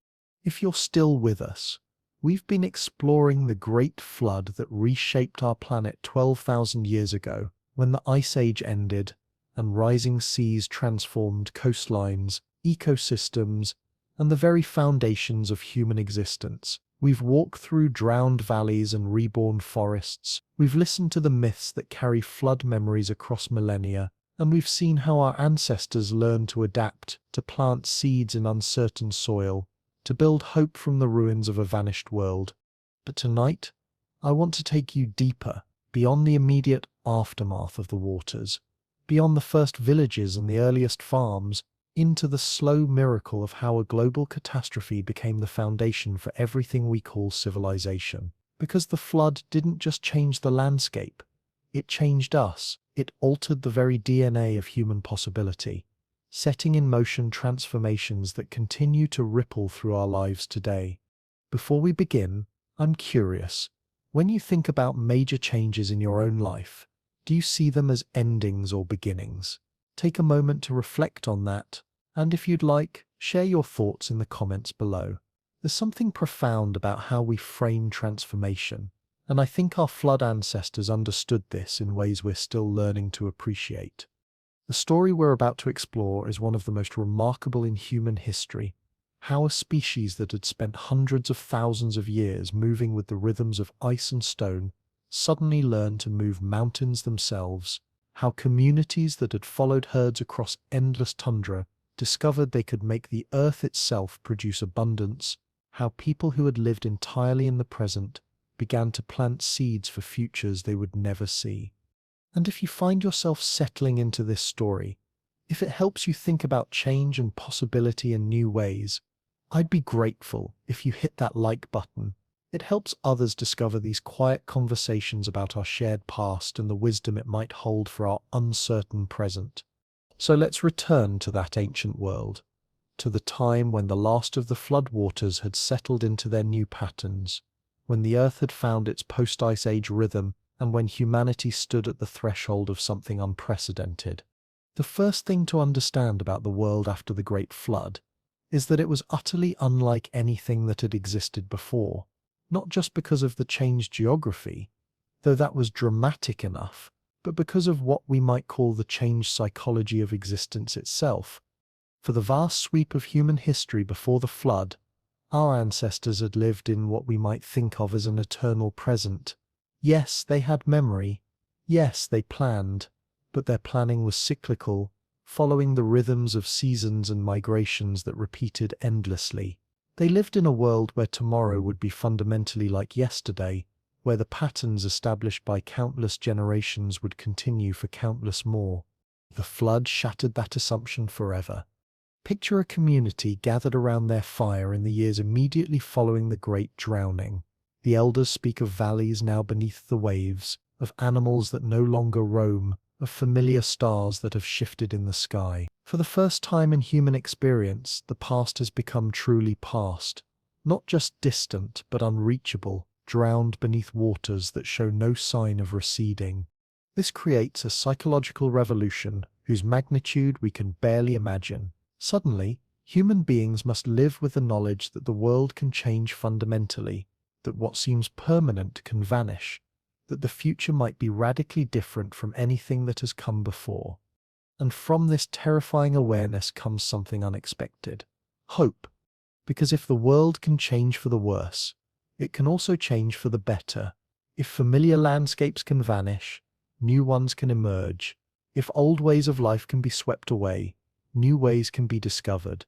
The flood had taken much, but it had also revealed that the boundaries of possibility were far wider than anyone had imagined. This shift in human consciousness, from cyclical time to linear time, from repetition to possibility, becomes the foundation for everything we call progress.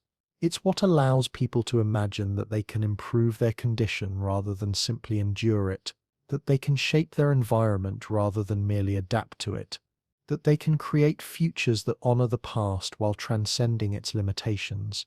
The archaeological record captures this transformation beautifully.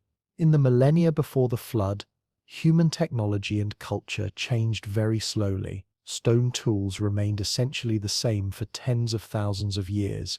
Hunting strategies barely evolved. Artistic expression stayed within narrow traditional bounds. But after the flood, the pace of change accelerates dramatically. New tools appear almost constantly. Agricultural techniques develop and spread. Artistic styles multiply and diversify. Trade networks expand across vast distances. It's as if humanity had suddenly awakened to its own creative potential. This acceleration wasn't just about practical necessity. Though the changed world certainly demanded new solutions to new problems, it was about a fundamental shift in how humans understood their relationship to time itself. The flood had taught them that time was not an endless circle but an arrow, and they could help aim it. Consider what this meant for the development of agriculture.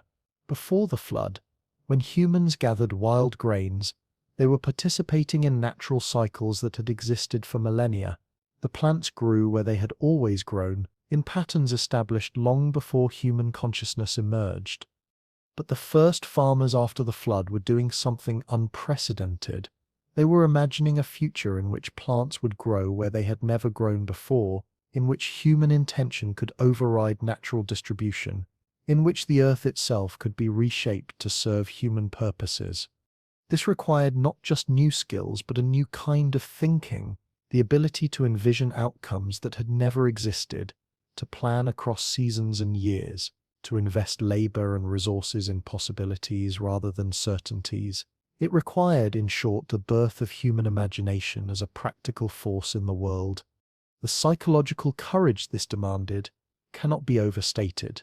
These early farmers were betting their survival on ideas that had no precedent, planting seeds with no guarantee they would grow, clearing forests with no certainty that crops would flourish in the cleared ground, building permanent settlements in a world that had just demonstrated its capacity for catastrophic change.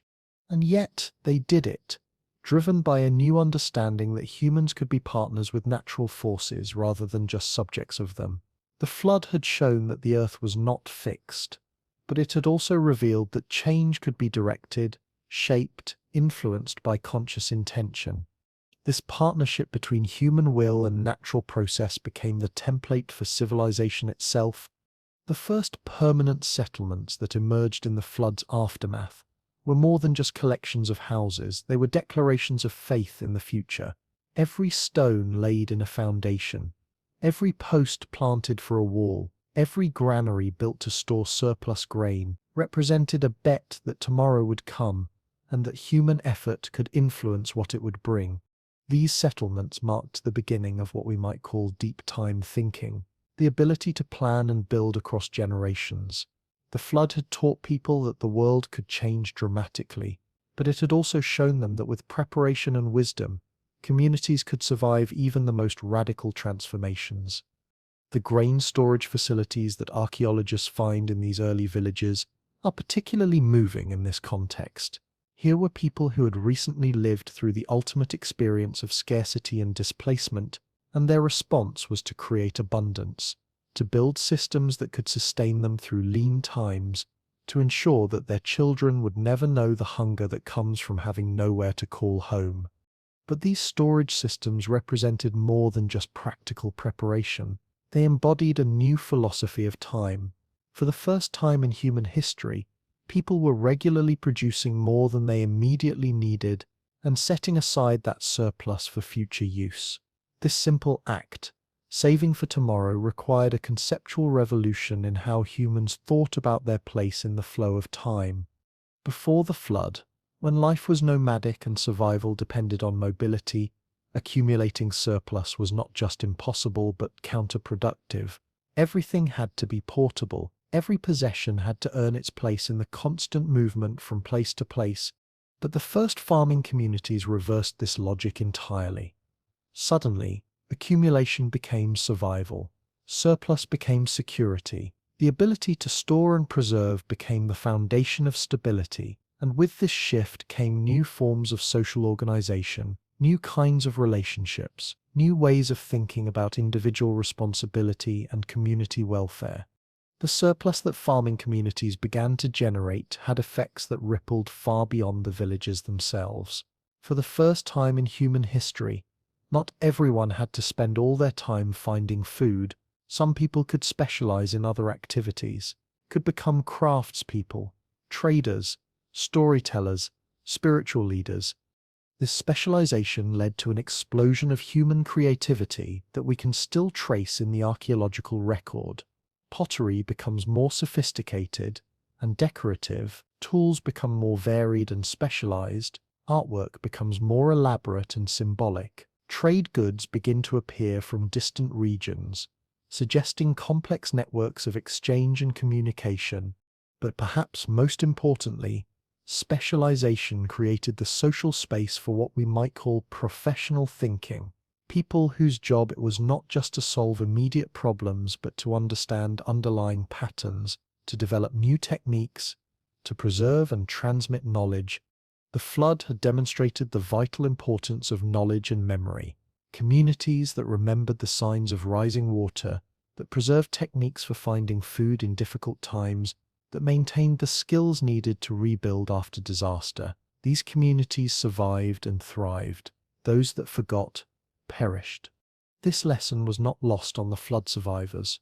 They began to develop systematic ways of preserving and transmitting knowledge, creating the first schools and libraries, establishing the first formal roles for teachers and scholars, inventing the first writing systems to ensure that crucial information would not be lost to the fallibility of human memory.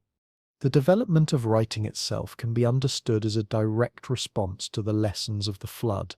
When the waters rose, countless stories, countless techniques, countless hard-won insights vanished with the communities that had carried them. The survivors were determined that such loss would never happen again. The earliest writing systems we know of, the cuneiform tablets of Mesopotamia, the hieroglyphs of Egypt, the proto-writing of the Indus Valley, all emerge in the millennia immediately following the flood, and their content reveals their purpose. They record not just practical information about trade and governance, but stories, myths, religious insights, the accumulated wisdom of communities that understood the fragility of memory and the importance of preservation.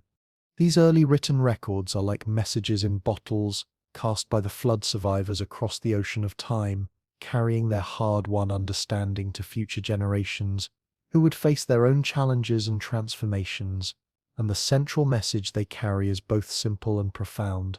Remember, prepare, and never forget that change is the only constant. But the flood's influence on human development went beyond the practical into the realm of the spiritual and philosophical. The waters had confronted our ancestors with fundamental questions about existence itself, about the nature of permanence and change, about the relationship between human will and cosmic forces, about the meaning of suffering and the possibility of renewal. The mythologies and religions that emerged in the post-flood world all grapple with these themes. They tell stories of worlds ending and beginning, of divine powers that can both destroy and create, of the moral responsibilities that come with human agency, of the hope that can be maintained even in the face of apparent catastrophe. Consider how different these post-flood spiritual traditions are from what we can reconstruct of earlier religious practices. Before the Great Drowning, human spirituality seems to have focused primarily on the immediate, on the spirits of particular places, on the forces that governed daily survival and seasonal cycles. But the flood introduced cosmic themes into human consciousness. Suddenly, people were grappling with powers vast enough to reshape the entire world, with questions about ultimate meaning and purpose, with the possibility that individual actions could have consequences extending far beyond the local and immediate. This expansion of spiritual imagination had profound effects on how communities organized themselves and understood their responsibilities. If the flood had come because of human failure to live in proper relationship with cosmic forces, then ongoing survival depended on maintaining that proper relationship, on creating social systems that honored both human needs and divine requirements. The law codes that emerged in early civilizations, the ethical systems that governed community life, the ritual practices that marked important transitions, all of these can be understood as attempts to codify the lessons of the flood, to create structures that would prevent future catastrophes while promoting the kind of flourishing that the survivors had managed to achieve. But perhaps the most significant spiritual legacy of the flood was the idea of covenant, the notion that humans could enter into conscious relationship with the forces that shape existence, that survival and prosperity depend not just on technical skill, but on moral alignment with larger purposes. This concept appears in traditions around the world, in the biblical covenant between God and humanity, in the dharmic principles that govern Hindu and Buddhist societies, in the concepts of harmony and balance that define Chinese philosophy, in the indigenous traditions that speak of reciprocal relationships between humans and the natural world. All of these traditions carry within them the memory of the flood's central lesson, that humans are not separate from the forces that shape the world, but participants in those forces, that our choices matter not just for our immediate welfare, but for the welfare of the entire system of which we are part, that survival depends on understanding and honoring our place in the larger web of existence. The flood had shown that this web could be disrupted, that human actions or failures to act could have consequences extending across the entire planet. But it had also shown that the web could heal, that life could begin again, that renewal was always possible for those willing to learn from the past and work toward a better future. This understanding became the foundation for what we might call ecological consciousness, the recognition that human welfare and planetary welfare are inextricably linked, that what affects one part of the system affects all parts, that long-term survival depends on maintaining balance rather than pursuing short-term advantage at the expense of systemic health. The agricultural practices that emerged after the flood reflect this understanding. The first farmers didn't just grow crops, they developed sustainable systems, rotation practices that maintained soil fertility, water management techniques that worked with natural watersheds rather than against them, integrated approaches that supported both human communities and natural ecosystems. These early agricultural systems were remarkably sophisticated in their understanding of what we would now call ecological principles. They recognized that diversity creates stability, that waste from one process could become input for another, that long-term productivity depends on maintaining the health of the entire system, rather than maximizing short-term yields. Archaeological evidence from early farming communities shows complex polycultures, fields where multiple crops were grown together to support each other, integrated systems where animals, plants, and humans all contributed to a balanced whole, water management systems that captured and distributed rainfall in ways that supported both human communities and natural ecosystems. This sophisticated understanding didn't emerge by accident. It was the direct result of lessons learned from the flood. The survivors had seen what happens when natural systems are pushed beyond their limits. They had experienced the catastrophic consequences of imbalance, and they were determined to create human systems that could persist without triggering another collapse. But the flood's influence extended beyond agriculture into every aspect of human social organization. The communities that emerged in its aftermath were fundamentally different from the nomadic bands that had characterized pre-flood society. They were larger, more complex, more specialized, but also more conscious of their responsibility to maintain the conditions that made their prosperity possible. The earliest cities we know of, places like Çatalhöyük in Turkey, Jericho in the Jordan Valley, Mehrgarh in Pakistan, all show evidence of this heightened awareness of systematic relationships. Their layouts reflect careful planning, their infrastructure shows investment in long-term sustainability, their artistic and religious traditions speak to communities that understood themselves as part of something larger than their immediate needs and desires. These early urban centers were not just concentrations of population, they were experiments in conscious social organization, attempts to create human systems that could maintain balance and prosperity across generations, prototypes for what we might call civilization in the deepest sense of the word. The flood had taught humanity that survival depends not just on individual skill or even tribal cooperation, but on the ability to create stable, productive, sustainable relationships between human communities and the natural systems that support them. The first cities were humanity's first attempts to institutionalize this understanding, to create permanent structures that could maintain these crucial relationships across time. But these early urban experiments also revealed new challenges, problems that arise when human communities grow beyond the scale where everyone knows everyone else, when specialization creates interdependence between people who may never meet, when the consequences of individual actions become separated from their immediate effects by layers of social complexity. The governance systems that emerged to address these challenges represent another crucial innovation of the post-flood world. For the first time in human history, communities developed formal institutions for making collective decisions, for resolving conflicts, for coordinating activities across large groups of people who might have different interests and perspectives. These early forms of government were not just practical necessities. They embodied new ideas about human nature and social possibility. They reflected the understanding that people could consciously design systems for living together, that social arrangements were not just natural facts, but human creations that could be improved through thought and experimentation. The flood had shown that the world could be intentionally reshaped, but it had also demonstrated the importance of wisdom in how that reshaping was done. The governance systems that emerged in early civilizations reflect this dual understanding. They create mechanisms for collective action while also establishing safeguards against the kind of unrestrained behavior that could lead to systemic collapse.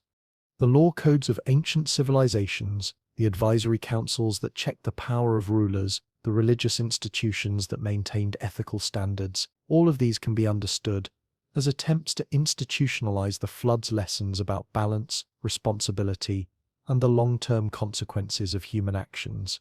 But perhaps the most remarkable innovation of the post-flood world was the development of what we might call future consciousness. Systematic thinking about long-term consequences and multi-generational planning. The flood had forced humanity to confront the reality that the future might be fundamentally different from the past, but it had also revealed that human actions could influence what that future would look like.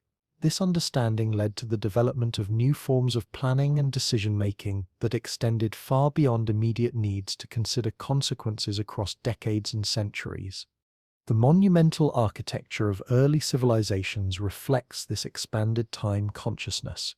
Projects like the pyramids of Egypt, the ziggurats of Mesopotamia, the great temples of the Indus Valley, these were not built for immediate utility, but as investments in permanence, as attempts to create structures that would endure across the generations and carry forward the achievements and wisdom of their builders. These monuments served multiple purposes. They were centers of religious and political activity. They demonstrated the power and sophistication of their civilizations, but most fundamentally, they were statements about human possibility, declarations that conscious beings could create things designed to last forever, that the future could be shaped by present intentions. The flood had shown that nothing lasts forever in the natural world, but these monuments suggested that human consciousness, working with natural materials, could create new forms of permanence, new ways of preserving meaning and value across the flow of time. The technologies that emerge in the post-flood world reflect this same expanded sense of temporal possibility. The development of metallurgy, the invention of the wheel, the domestication of horses, the creation of sailing vessels, all of these represent not just immediate practical advantages, but investments in enhanced human capability across time. Each technological innovation builds on previous ones, creating cumulative advances that compound across generations, establishing the foundation for what we might call progressive civilization. Societies that consciously work to improve their condition over time rather than simply maintaining traditional patterns. This technological progressivism was itself a response to the flood's lessons about change and possibility. The survivors had seen that dramatic improvements in human condition were possible, that creative response to challenge could lead to capabilities that had never existed before, that the future could be not just different from the past, but better. But they had also learned that technological capability must be balanced with wisdom about its use, that the power to reshape the world comes with responsibility to do so thoughtfully, that long-term flourishing depends on maintaining harmony between human abilities and natural systems. The flood had demonstrated both the creative and destructive potential of natural forces working at planetary scale, and the civilizations that emerged in its aftermath were conscious that human forces were beginning to operate at similar scales, that the choices made by human communities could have consequences extending far beyond their immediate time and place. This awareness led to the development of what we might call wisdom traditions, systematic approaches to understanding the proper use of human power, philosophical and spiritual disciplines designed to cultivate the kind of consciousness needed to wield technological capability responsibly. The great wisdom texts of ancient civilizations, the philosophical schools that emerged in Greece, India, and China, the ethical traditions that governed the use of political and economic power, all of these represent humanity's attempt to develop the moral and intellectual framework needed to guide technological civilization in directions that serve life rather than destroying it. The flood had been a harsh teacher, but it had taught lessons that remain relevant today as we face our own challenges of technological power and planetary responsibility. The civilizations that emerged from the ancient waters understood that human capability and human wisdom must develop together, that survival depends not just on what we can do, but on what we choose to do. And in that understanding we find one of the flood's most precious gifts to human consciousness, the recognition that we are not just subject to the forces that shape the world, but participants in those forces, that our choices matter not just for ourselves, but for the entire community of life, that the future is not something that happens to us, but something we help create through every decision we make. The tide of memory that carries the flood's lessons forward through time has not yet reached its shore. It continues to flow through our cultures, our institutions, our ways of thinking about responsibility and possibility, our understanding of what it means to be human in a world where consciousness can reshape reality. And perhaps that is the flood's greatest legacy, not any particular achievement or institution or technology, but the awakening of human consciousness to its own creative power and the responsibility that comes with that power, the understanding that we are called to be gardeners of possibility, stewards of potential, partners with the forces of life in the ongoing work of creating a world worthy of the dreams and struggles of all who have come before us. The ancient waters have long since settled into new patterns of river and sea, but the currents they set in motion continue to flow through every choice we make about how to live, how to build, how to hope, how to plant seeds in uncertain ground while trusting that tomorrow's gardeners will tend what we begin today.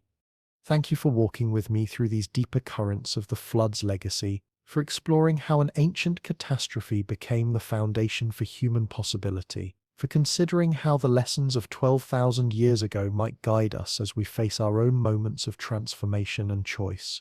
The story of the flood is not finished. It continues in every act of courage in the face of uncertainty, every choice to build rather than despair, every decision to plant seeds we may not live to harvest, every moment when we choose to trust that the future can be better than the past.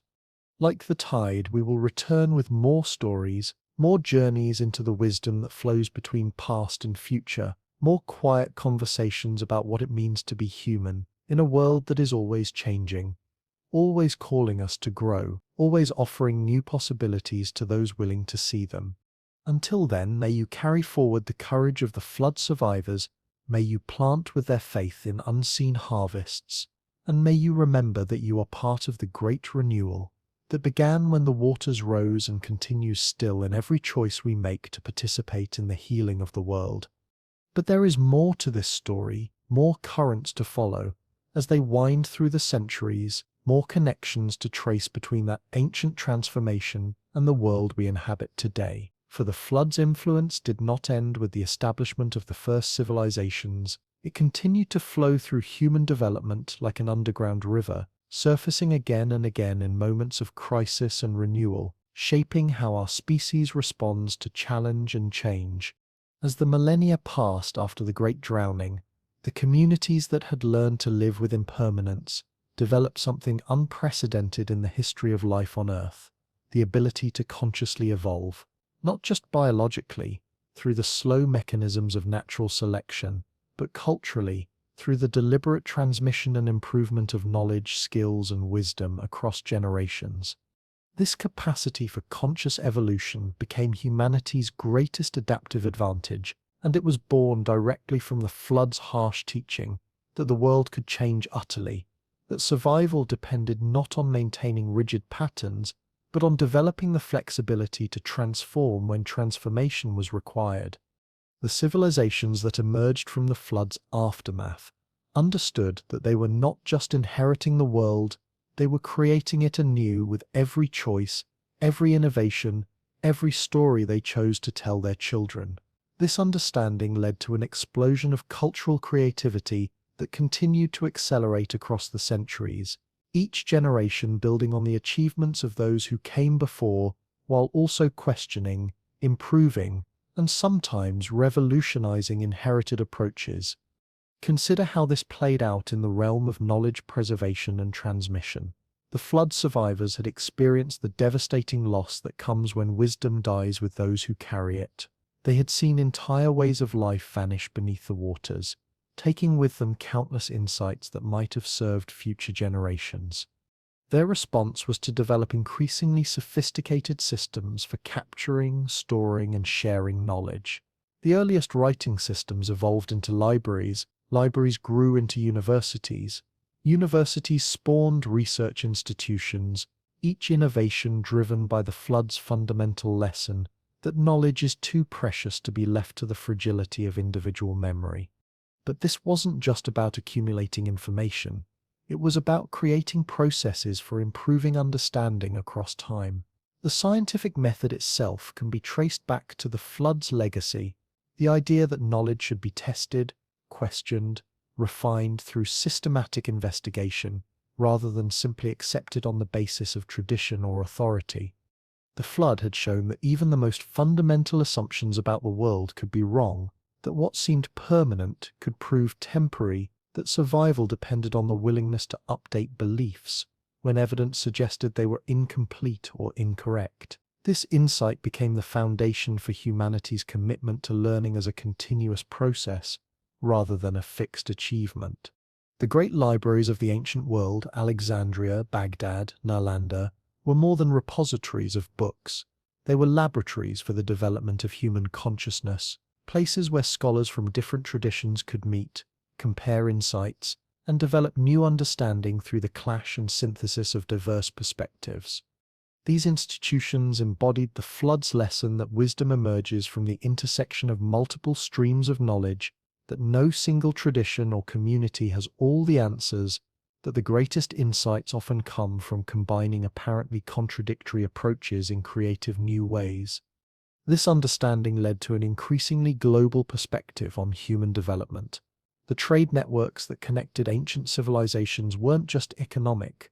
They were neural pathways in an emerging planetary nervous system, routes along which not just goods but ideas could flow, connections that allowed innovations developed in one part of the world to enhance capabilities everywhere else.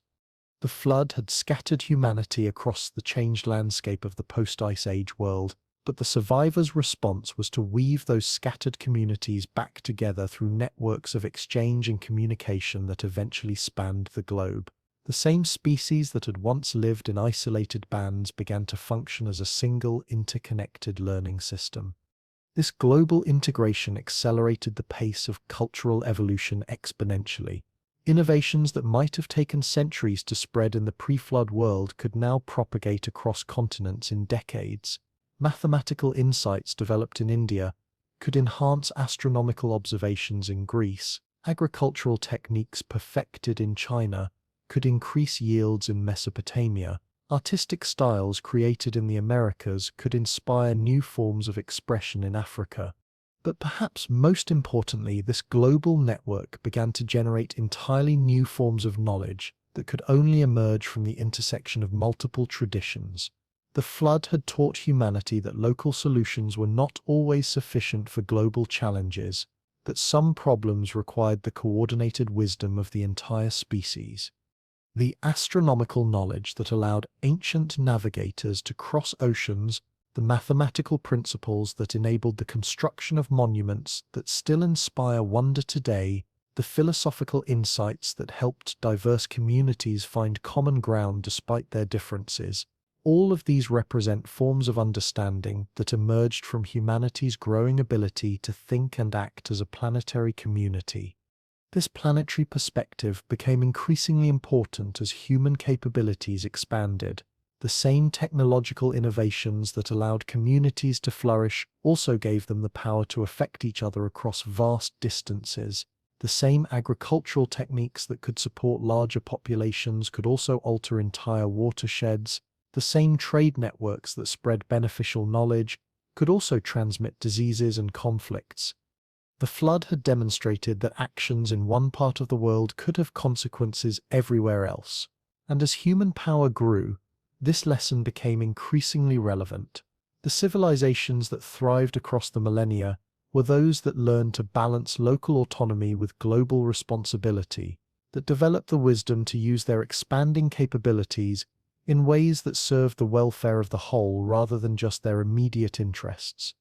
This balance required new forms of ethical thinking, new ways of understanding right and wrong that took into account not just immediate effects, but long-term consequences, not just local impacts, but global implications, not just present needs, but future possibilities. The great ethical traditions that emerged across the ancient world, the teachings of Buddha, Confucius, Jesus, Mohammed, and countless other wisdom teachers, all grapple with this challenge of how to live responsibly in an interconnected world where individual actions can have far-reaching consequences. These traditions differ in their specific prescriptions, but they share a common recognition that human flourishing depends on understanding and honoring our connections to each other and to the larger web of life. They represent humanity's attempt to develop the moral framework needed to guide an increasingly powerful species in directions that serve life rather than destroying it. The flood's influence can be seen clearly in these ethical systems. They all emphasize the importance of humility before forces larger than ourselves, the need for preparation and foresight in the face of uncertainty, the value of cooperation and mutual aid in times of crisis, the responsibility to care for future generations and not just immediate needs. But they also all carry the flood's message of hope, the understanding that renewal is possible even after the most devastating losses, that conscious beings can learn from suffering and use their insights to create better conditions for themselves and others, that the future can be different from and better than the past. This message of transformative possibility became one of the most powerful forces in human history. It inspired communities to undertake projects that required generations to complete, to make sacrifices for benefits they would never personally enjoy, to maintain hope and keep working, even when immediate circumstances seemed hopeless. The great architectural achievements of ancient civilizations, the patient work of developing agriculture and improving crop varieties, the gradual expansion of literacy and education, the slow construction of legal systems that could protect the weak and coordinate the strong, all of these represent the flood's legacy of long-term thinking and transformative hope being expressed through human culture. But the flood's influence went beyond inspiring great projects. It also shaped how communities responded to their own moments of crisis and transformation. Every civilization that learned the flood's lessons developed what we might call resilient strategies, systematic approaches to preparing for, surviving, and recovering from major disruptions. These strategies typically involved multiple layers of protection, diverse food sources to guard against famine, distributed decision-making to prevent the collapse of leadership, cultural practices that could preserve essential knowledge through times of chaos, networks of alliances that could provide mutual support during emergencies. The flood had taught that no community, no matter how powerful or well-established, was immune to forces capable of sweeping away everything familiar. But it had also demonstrated that communities prepared for such possibilities could not only survive but emerge stronger and more capable than before. This understanding led to the development of what we might call adaptive governance, political systems designed not just to maintain order during stable times, but to facilitate effective response during periods of rapid change. The most successful ancient civilizations were those that built flexibility into their institutions, that created mechanisms for updating laws and policies as circumstances changed, that maintained the capacity to innovate and experiment even during times of stress. The flood had shown that rigidity was a form of fragility, that the ability to bend without breaking was more valuable than apparent strength that could shatter under pressure. This insight influenced everything from military strategy to economic policy to social organization. The trading systems of ancient civilizations, for example, were designed not just for efficiency during normal times, but for resilience during disruptions. Multiple routes connected major centers. Diverse goods were exchanged to guard against local shortages. Relationships were maintained with communities across wide geographical areas to provide options when nearby sources became unavailable. These economic networks embodied the flood's lesson that survival often depends on maintaining connections beyond immediate neighbors, that isolated communities are vulnerable in ways that networked communities are not, that investment in relationships and infrastructure can provide crucial support when local resources prove insufficient. But perhaps the most important form of resilience that ancient civilizations developed was cultural, the ability to maintain their core values and identity even while adapting to radically changed circumstances. The flood had scattered and transformed the communities that experienced it, but the survivors who thrived were those who managed to preserve what was most essential about their traditions, while also embracing necessary changes. This cultural resilience required a sophisticated understanding of the difference between form and essence, between the specific practices that reflect deeper values and the values themselves. Communities that could distinguish between these levels of their culture could modify surface practices while maintaining deeper continuities, could adapt to new environments while preserving their fundamental character. The flood survivors who became the ancestors of great civilizations developed what we might call evolutionary cultures, traditions that could change and grow while maintaining their essential identity, that could incorporate new insights and capabilities while preserving their foundational wisdom, that could respond to unprecedented challenges while drawing strength from ancestral knowledge. This cultural evolutionary capacity became one of humanity's greatest achievements. It allowed communities to benefit from both innovation and tradition, to be simultaneously rooted and adaptive, to maintain stability while embracing necessary change. The religious and philosophical traditions that emerged from this period reflect this sophisticated understanding of continuity and change. They preserve ancient wisdom while also providing frameworks for ongoing discovery.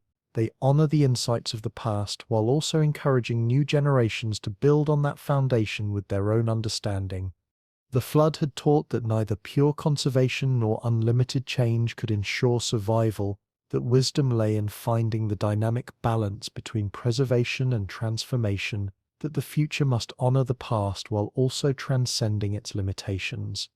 This balanced approach to continuity and change became particularly important as human communities grew larger and more complex. The small tribal groups that characterized pre-flood society could maintain coherence through direct personal relationships and shared experience, but the cities and civilizations that emerged afterward required new mechanisms for creating unity across diverse populations. The solution that developed was what we might call cultural technology, systems of symbols, stories, rituals, and institutions that could create shared identity and purpose, even among people who had never met and whose daily experiences might be very different. The great mythologies of ancient civilizations served this function. They provided common narratives that could unite diverse communities around shared understanding of their place in the world, shared values about how to live, shared goals for what they were trying to create together. The flood stories that appear in these mythologies weren't just historical memories, they were cultural tools for building resilience and unity. They reminded communities of their shared vulnerability to forces beyond their control, their shared capacity to survive and thrive through cooperation and wisdom, their shared responsibility to learn from the past and build for the future. These stories also served to integrate new members into established communities. Immigrants, refugees, conquered peoples, all could be incorporated into the larger cultural story through the universal themes of survival, renewal, and hope that the flood narratives embodied. The flood had shown that identity was not fixed, that communities could be scattered and reformed, that new combinations of people and traditions could create unprecedented possibilities. The civilizations that understood this lesson developed inclusive approaches to cultural identity that could grow stronger through diversity rather than being weakened by it. This inclusive approach to culture became increasingly important as trade and communication networks connected previously isolated communities. The flood's legacy of adaptive resilience helped humanity navigate the challenges that came with increased contact between different traditions, the potential for conflict when different ways of life encountered each other, the opportunities for mutual enrichment when different perspectives could be creatively combined. The great cosmopolitan centers of the ancient world, places like Rome, Constantinople, Baghdad, Chang'an, became laboratories for developing new forms of cultural synthesis. These cities brought together people from across the known world and created new forms of civilization that transcended any single tradition while drawing strength from all of them. These cosmopolitan experiments embodied the flood's deepest lessons about transformation and renewal. They showed that destruction of old patterns could indeed lead to the creation of new possibilities, that loss of familiar forms could open space for unprecedented achievements, that the future could honor the past while also transcending its limitations. But they also revealed new challenges that came with increased scale and complexity. The larger and more diverse human communities became, the more difficult it was to maintain the direct relationships and shared experience that had traditionally held societies together. The easier it became for some groups to benefit at the expense of others, the greater the potential for conflicts that could escalate beyond local resolution. The flood had prepared humanity for many challenges, but it had not provided ready-made solutions for the problems that emerged as human societies grew beyond the scale of anything that had existed before. New forms of wisdom were needed, new institutions, new approaches to justice and governance and mutual aid.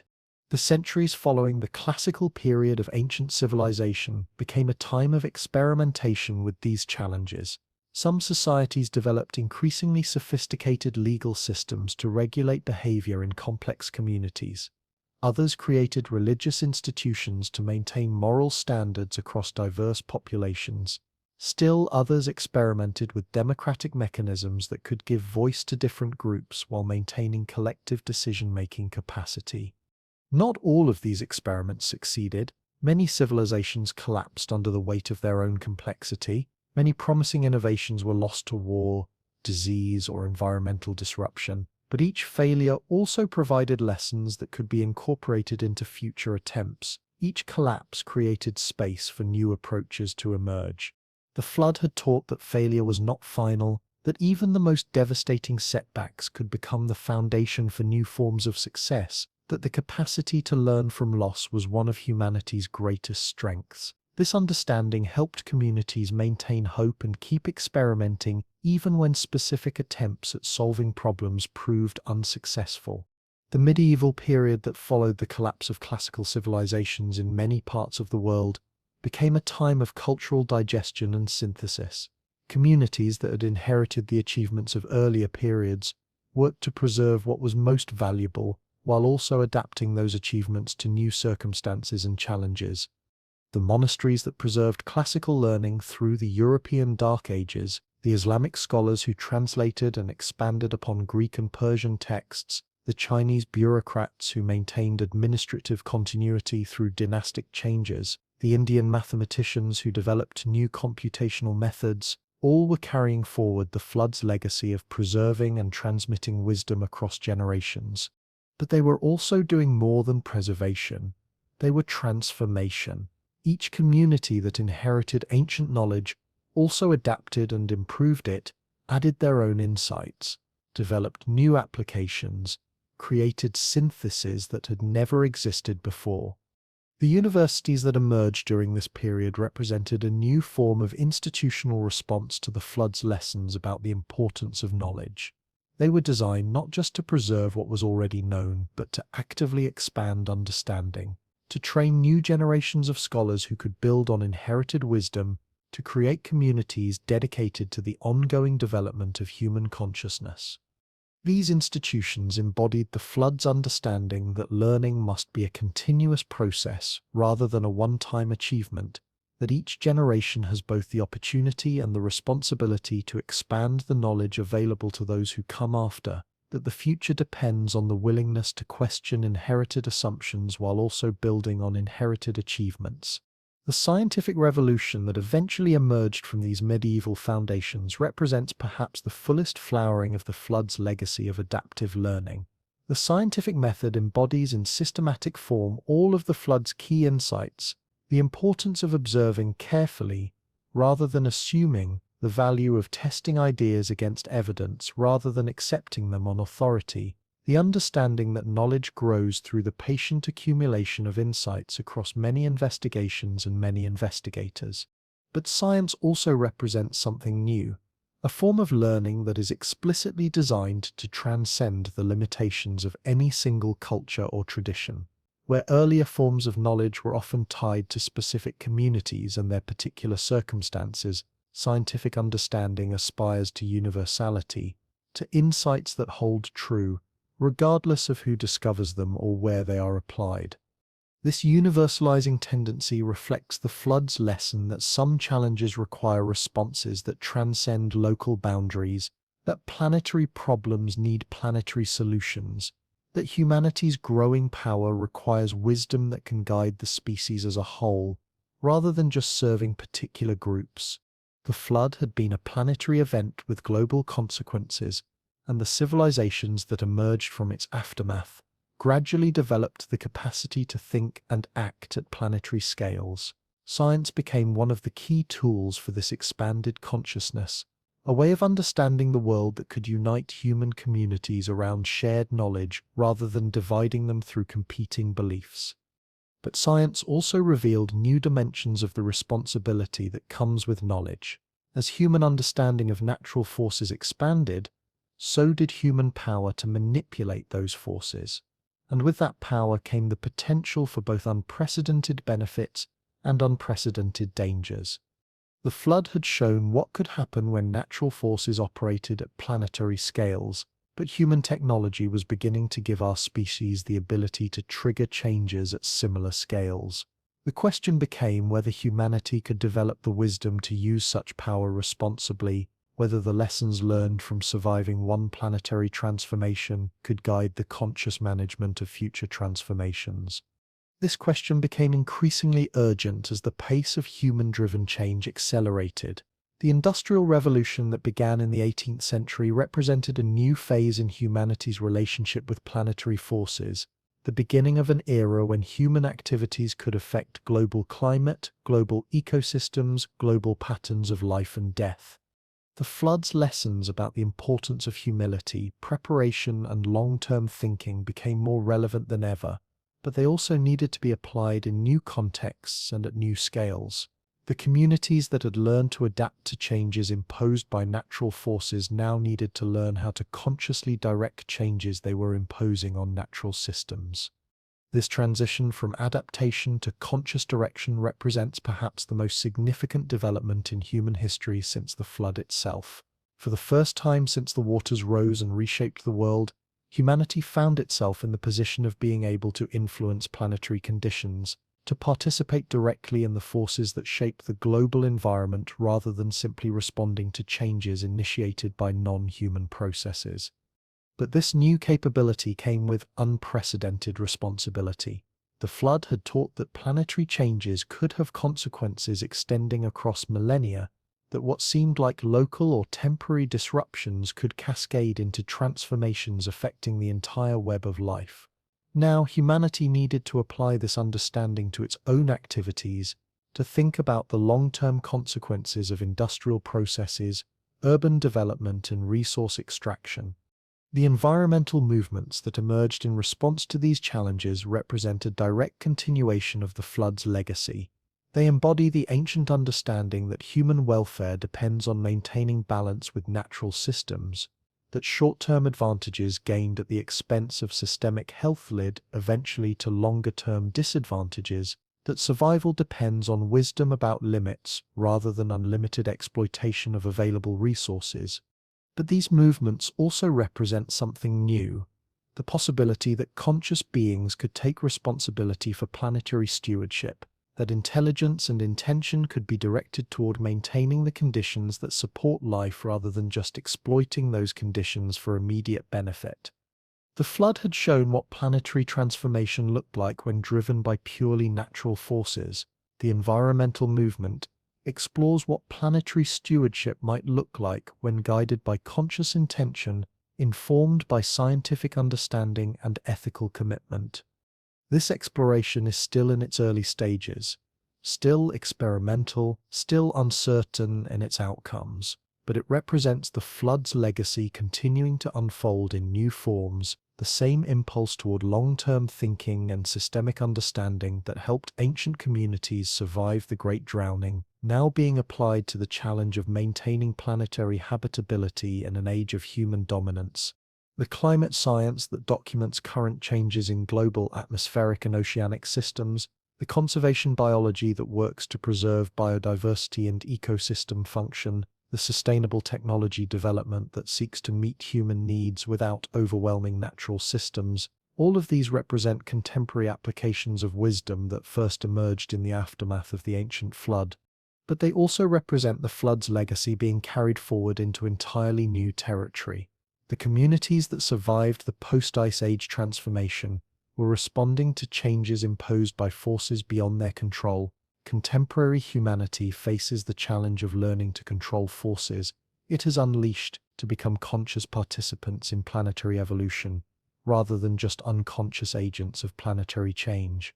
This transition requires new forms of wisdom, new institutions, new ways of organizing human activity at scales that match the scope of human impact. The flood's lessons about cooperation, long-term thinking, and adaptive resilience remain relevant, but they need to be applied in contexts that the ancient survivors could never have imagined.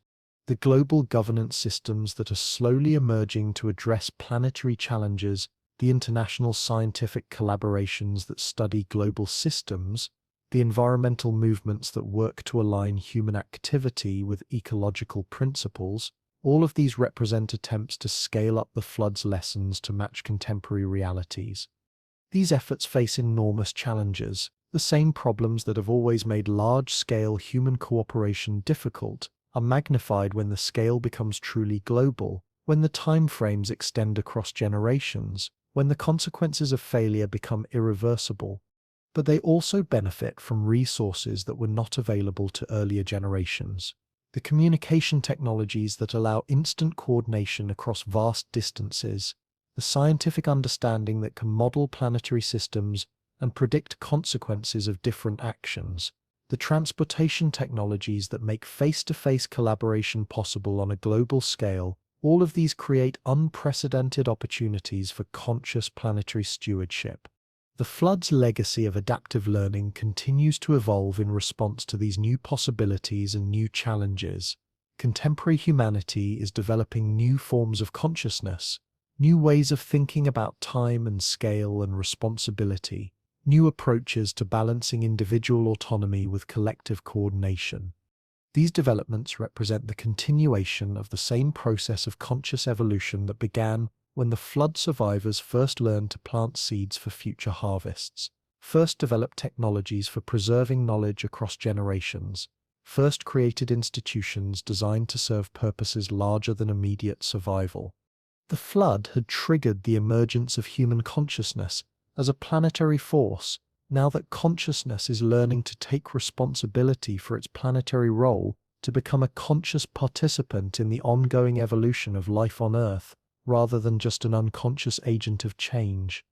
This learning process is still underway, still uncertain in its outcomes, still challenged by the same tendencies toward short-term thinking and local focus that have always limited human wisdom. But it also draws strength from the same sources of resilience and creativity that allowed the flood survivors to transform catastrophe into opportunity. The flood's deepest lesson: that endings can become beginnings, that destruction can clear space for creation, that conscious beings can learn to work with transformative forces rather than just being overwhelmed by them, remains as relevant today as it was 12,000 years ago. And perhaps that is the flood's greatest gift to contemporary humanity. Not any specific solution to current challenges, but the understanding that transformation is possible, that even the most overwhelming changes can be navigated successfully by communities committed to learning, cooperation, and long-term wisdom. The waters that once rose to reshape the ancient world have long since settled into new patterns, but the currents they set in motion continue to flow through human consciousness, continue to guide our species toward new forms of understanding and capability, continue to carry us toward futures we have yet to imagine, but are called to create. The flood story is not finished. It continues in every choice we make about how to live on this changing planet, in every decision to prioritize long-term wisdom over short-term advantage, in every act of cooperation across boundaries of difference, in every moment when we choose to trust that the future can be better than the past if we have the courage to work toward it. Like our ancestors who watched familiar landscapes disappear beneath rising waters and chose to plant seeds in new soil, we too are called to plant seeds in uncertain ground, to build for futures we may not live to see, to trust that the work of conscious beings can make a difference in the great work of evolution that continues to unfold on this ancient, ever-changing, ever-renewable earth. The tide of transformation that began with the flood continues to carry us forward, and we are invited to be conscious participants in its flow, to add our own currents of wisdom and compassion to the great stream of becoming that connects past and future in the eternal present, where all real work is done. Thank you for diving so deeply into these ancient waters with me, for following the flood's legacy as it flows through time toward our own moment of choice and possibility, for remembering that we are part of a story larger than any individual life, but made meaningful by each individual choice to participate in the ongoing creation of a world worthy of our highest hopes and deepest love.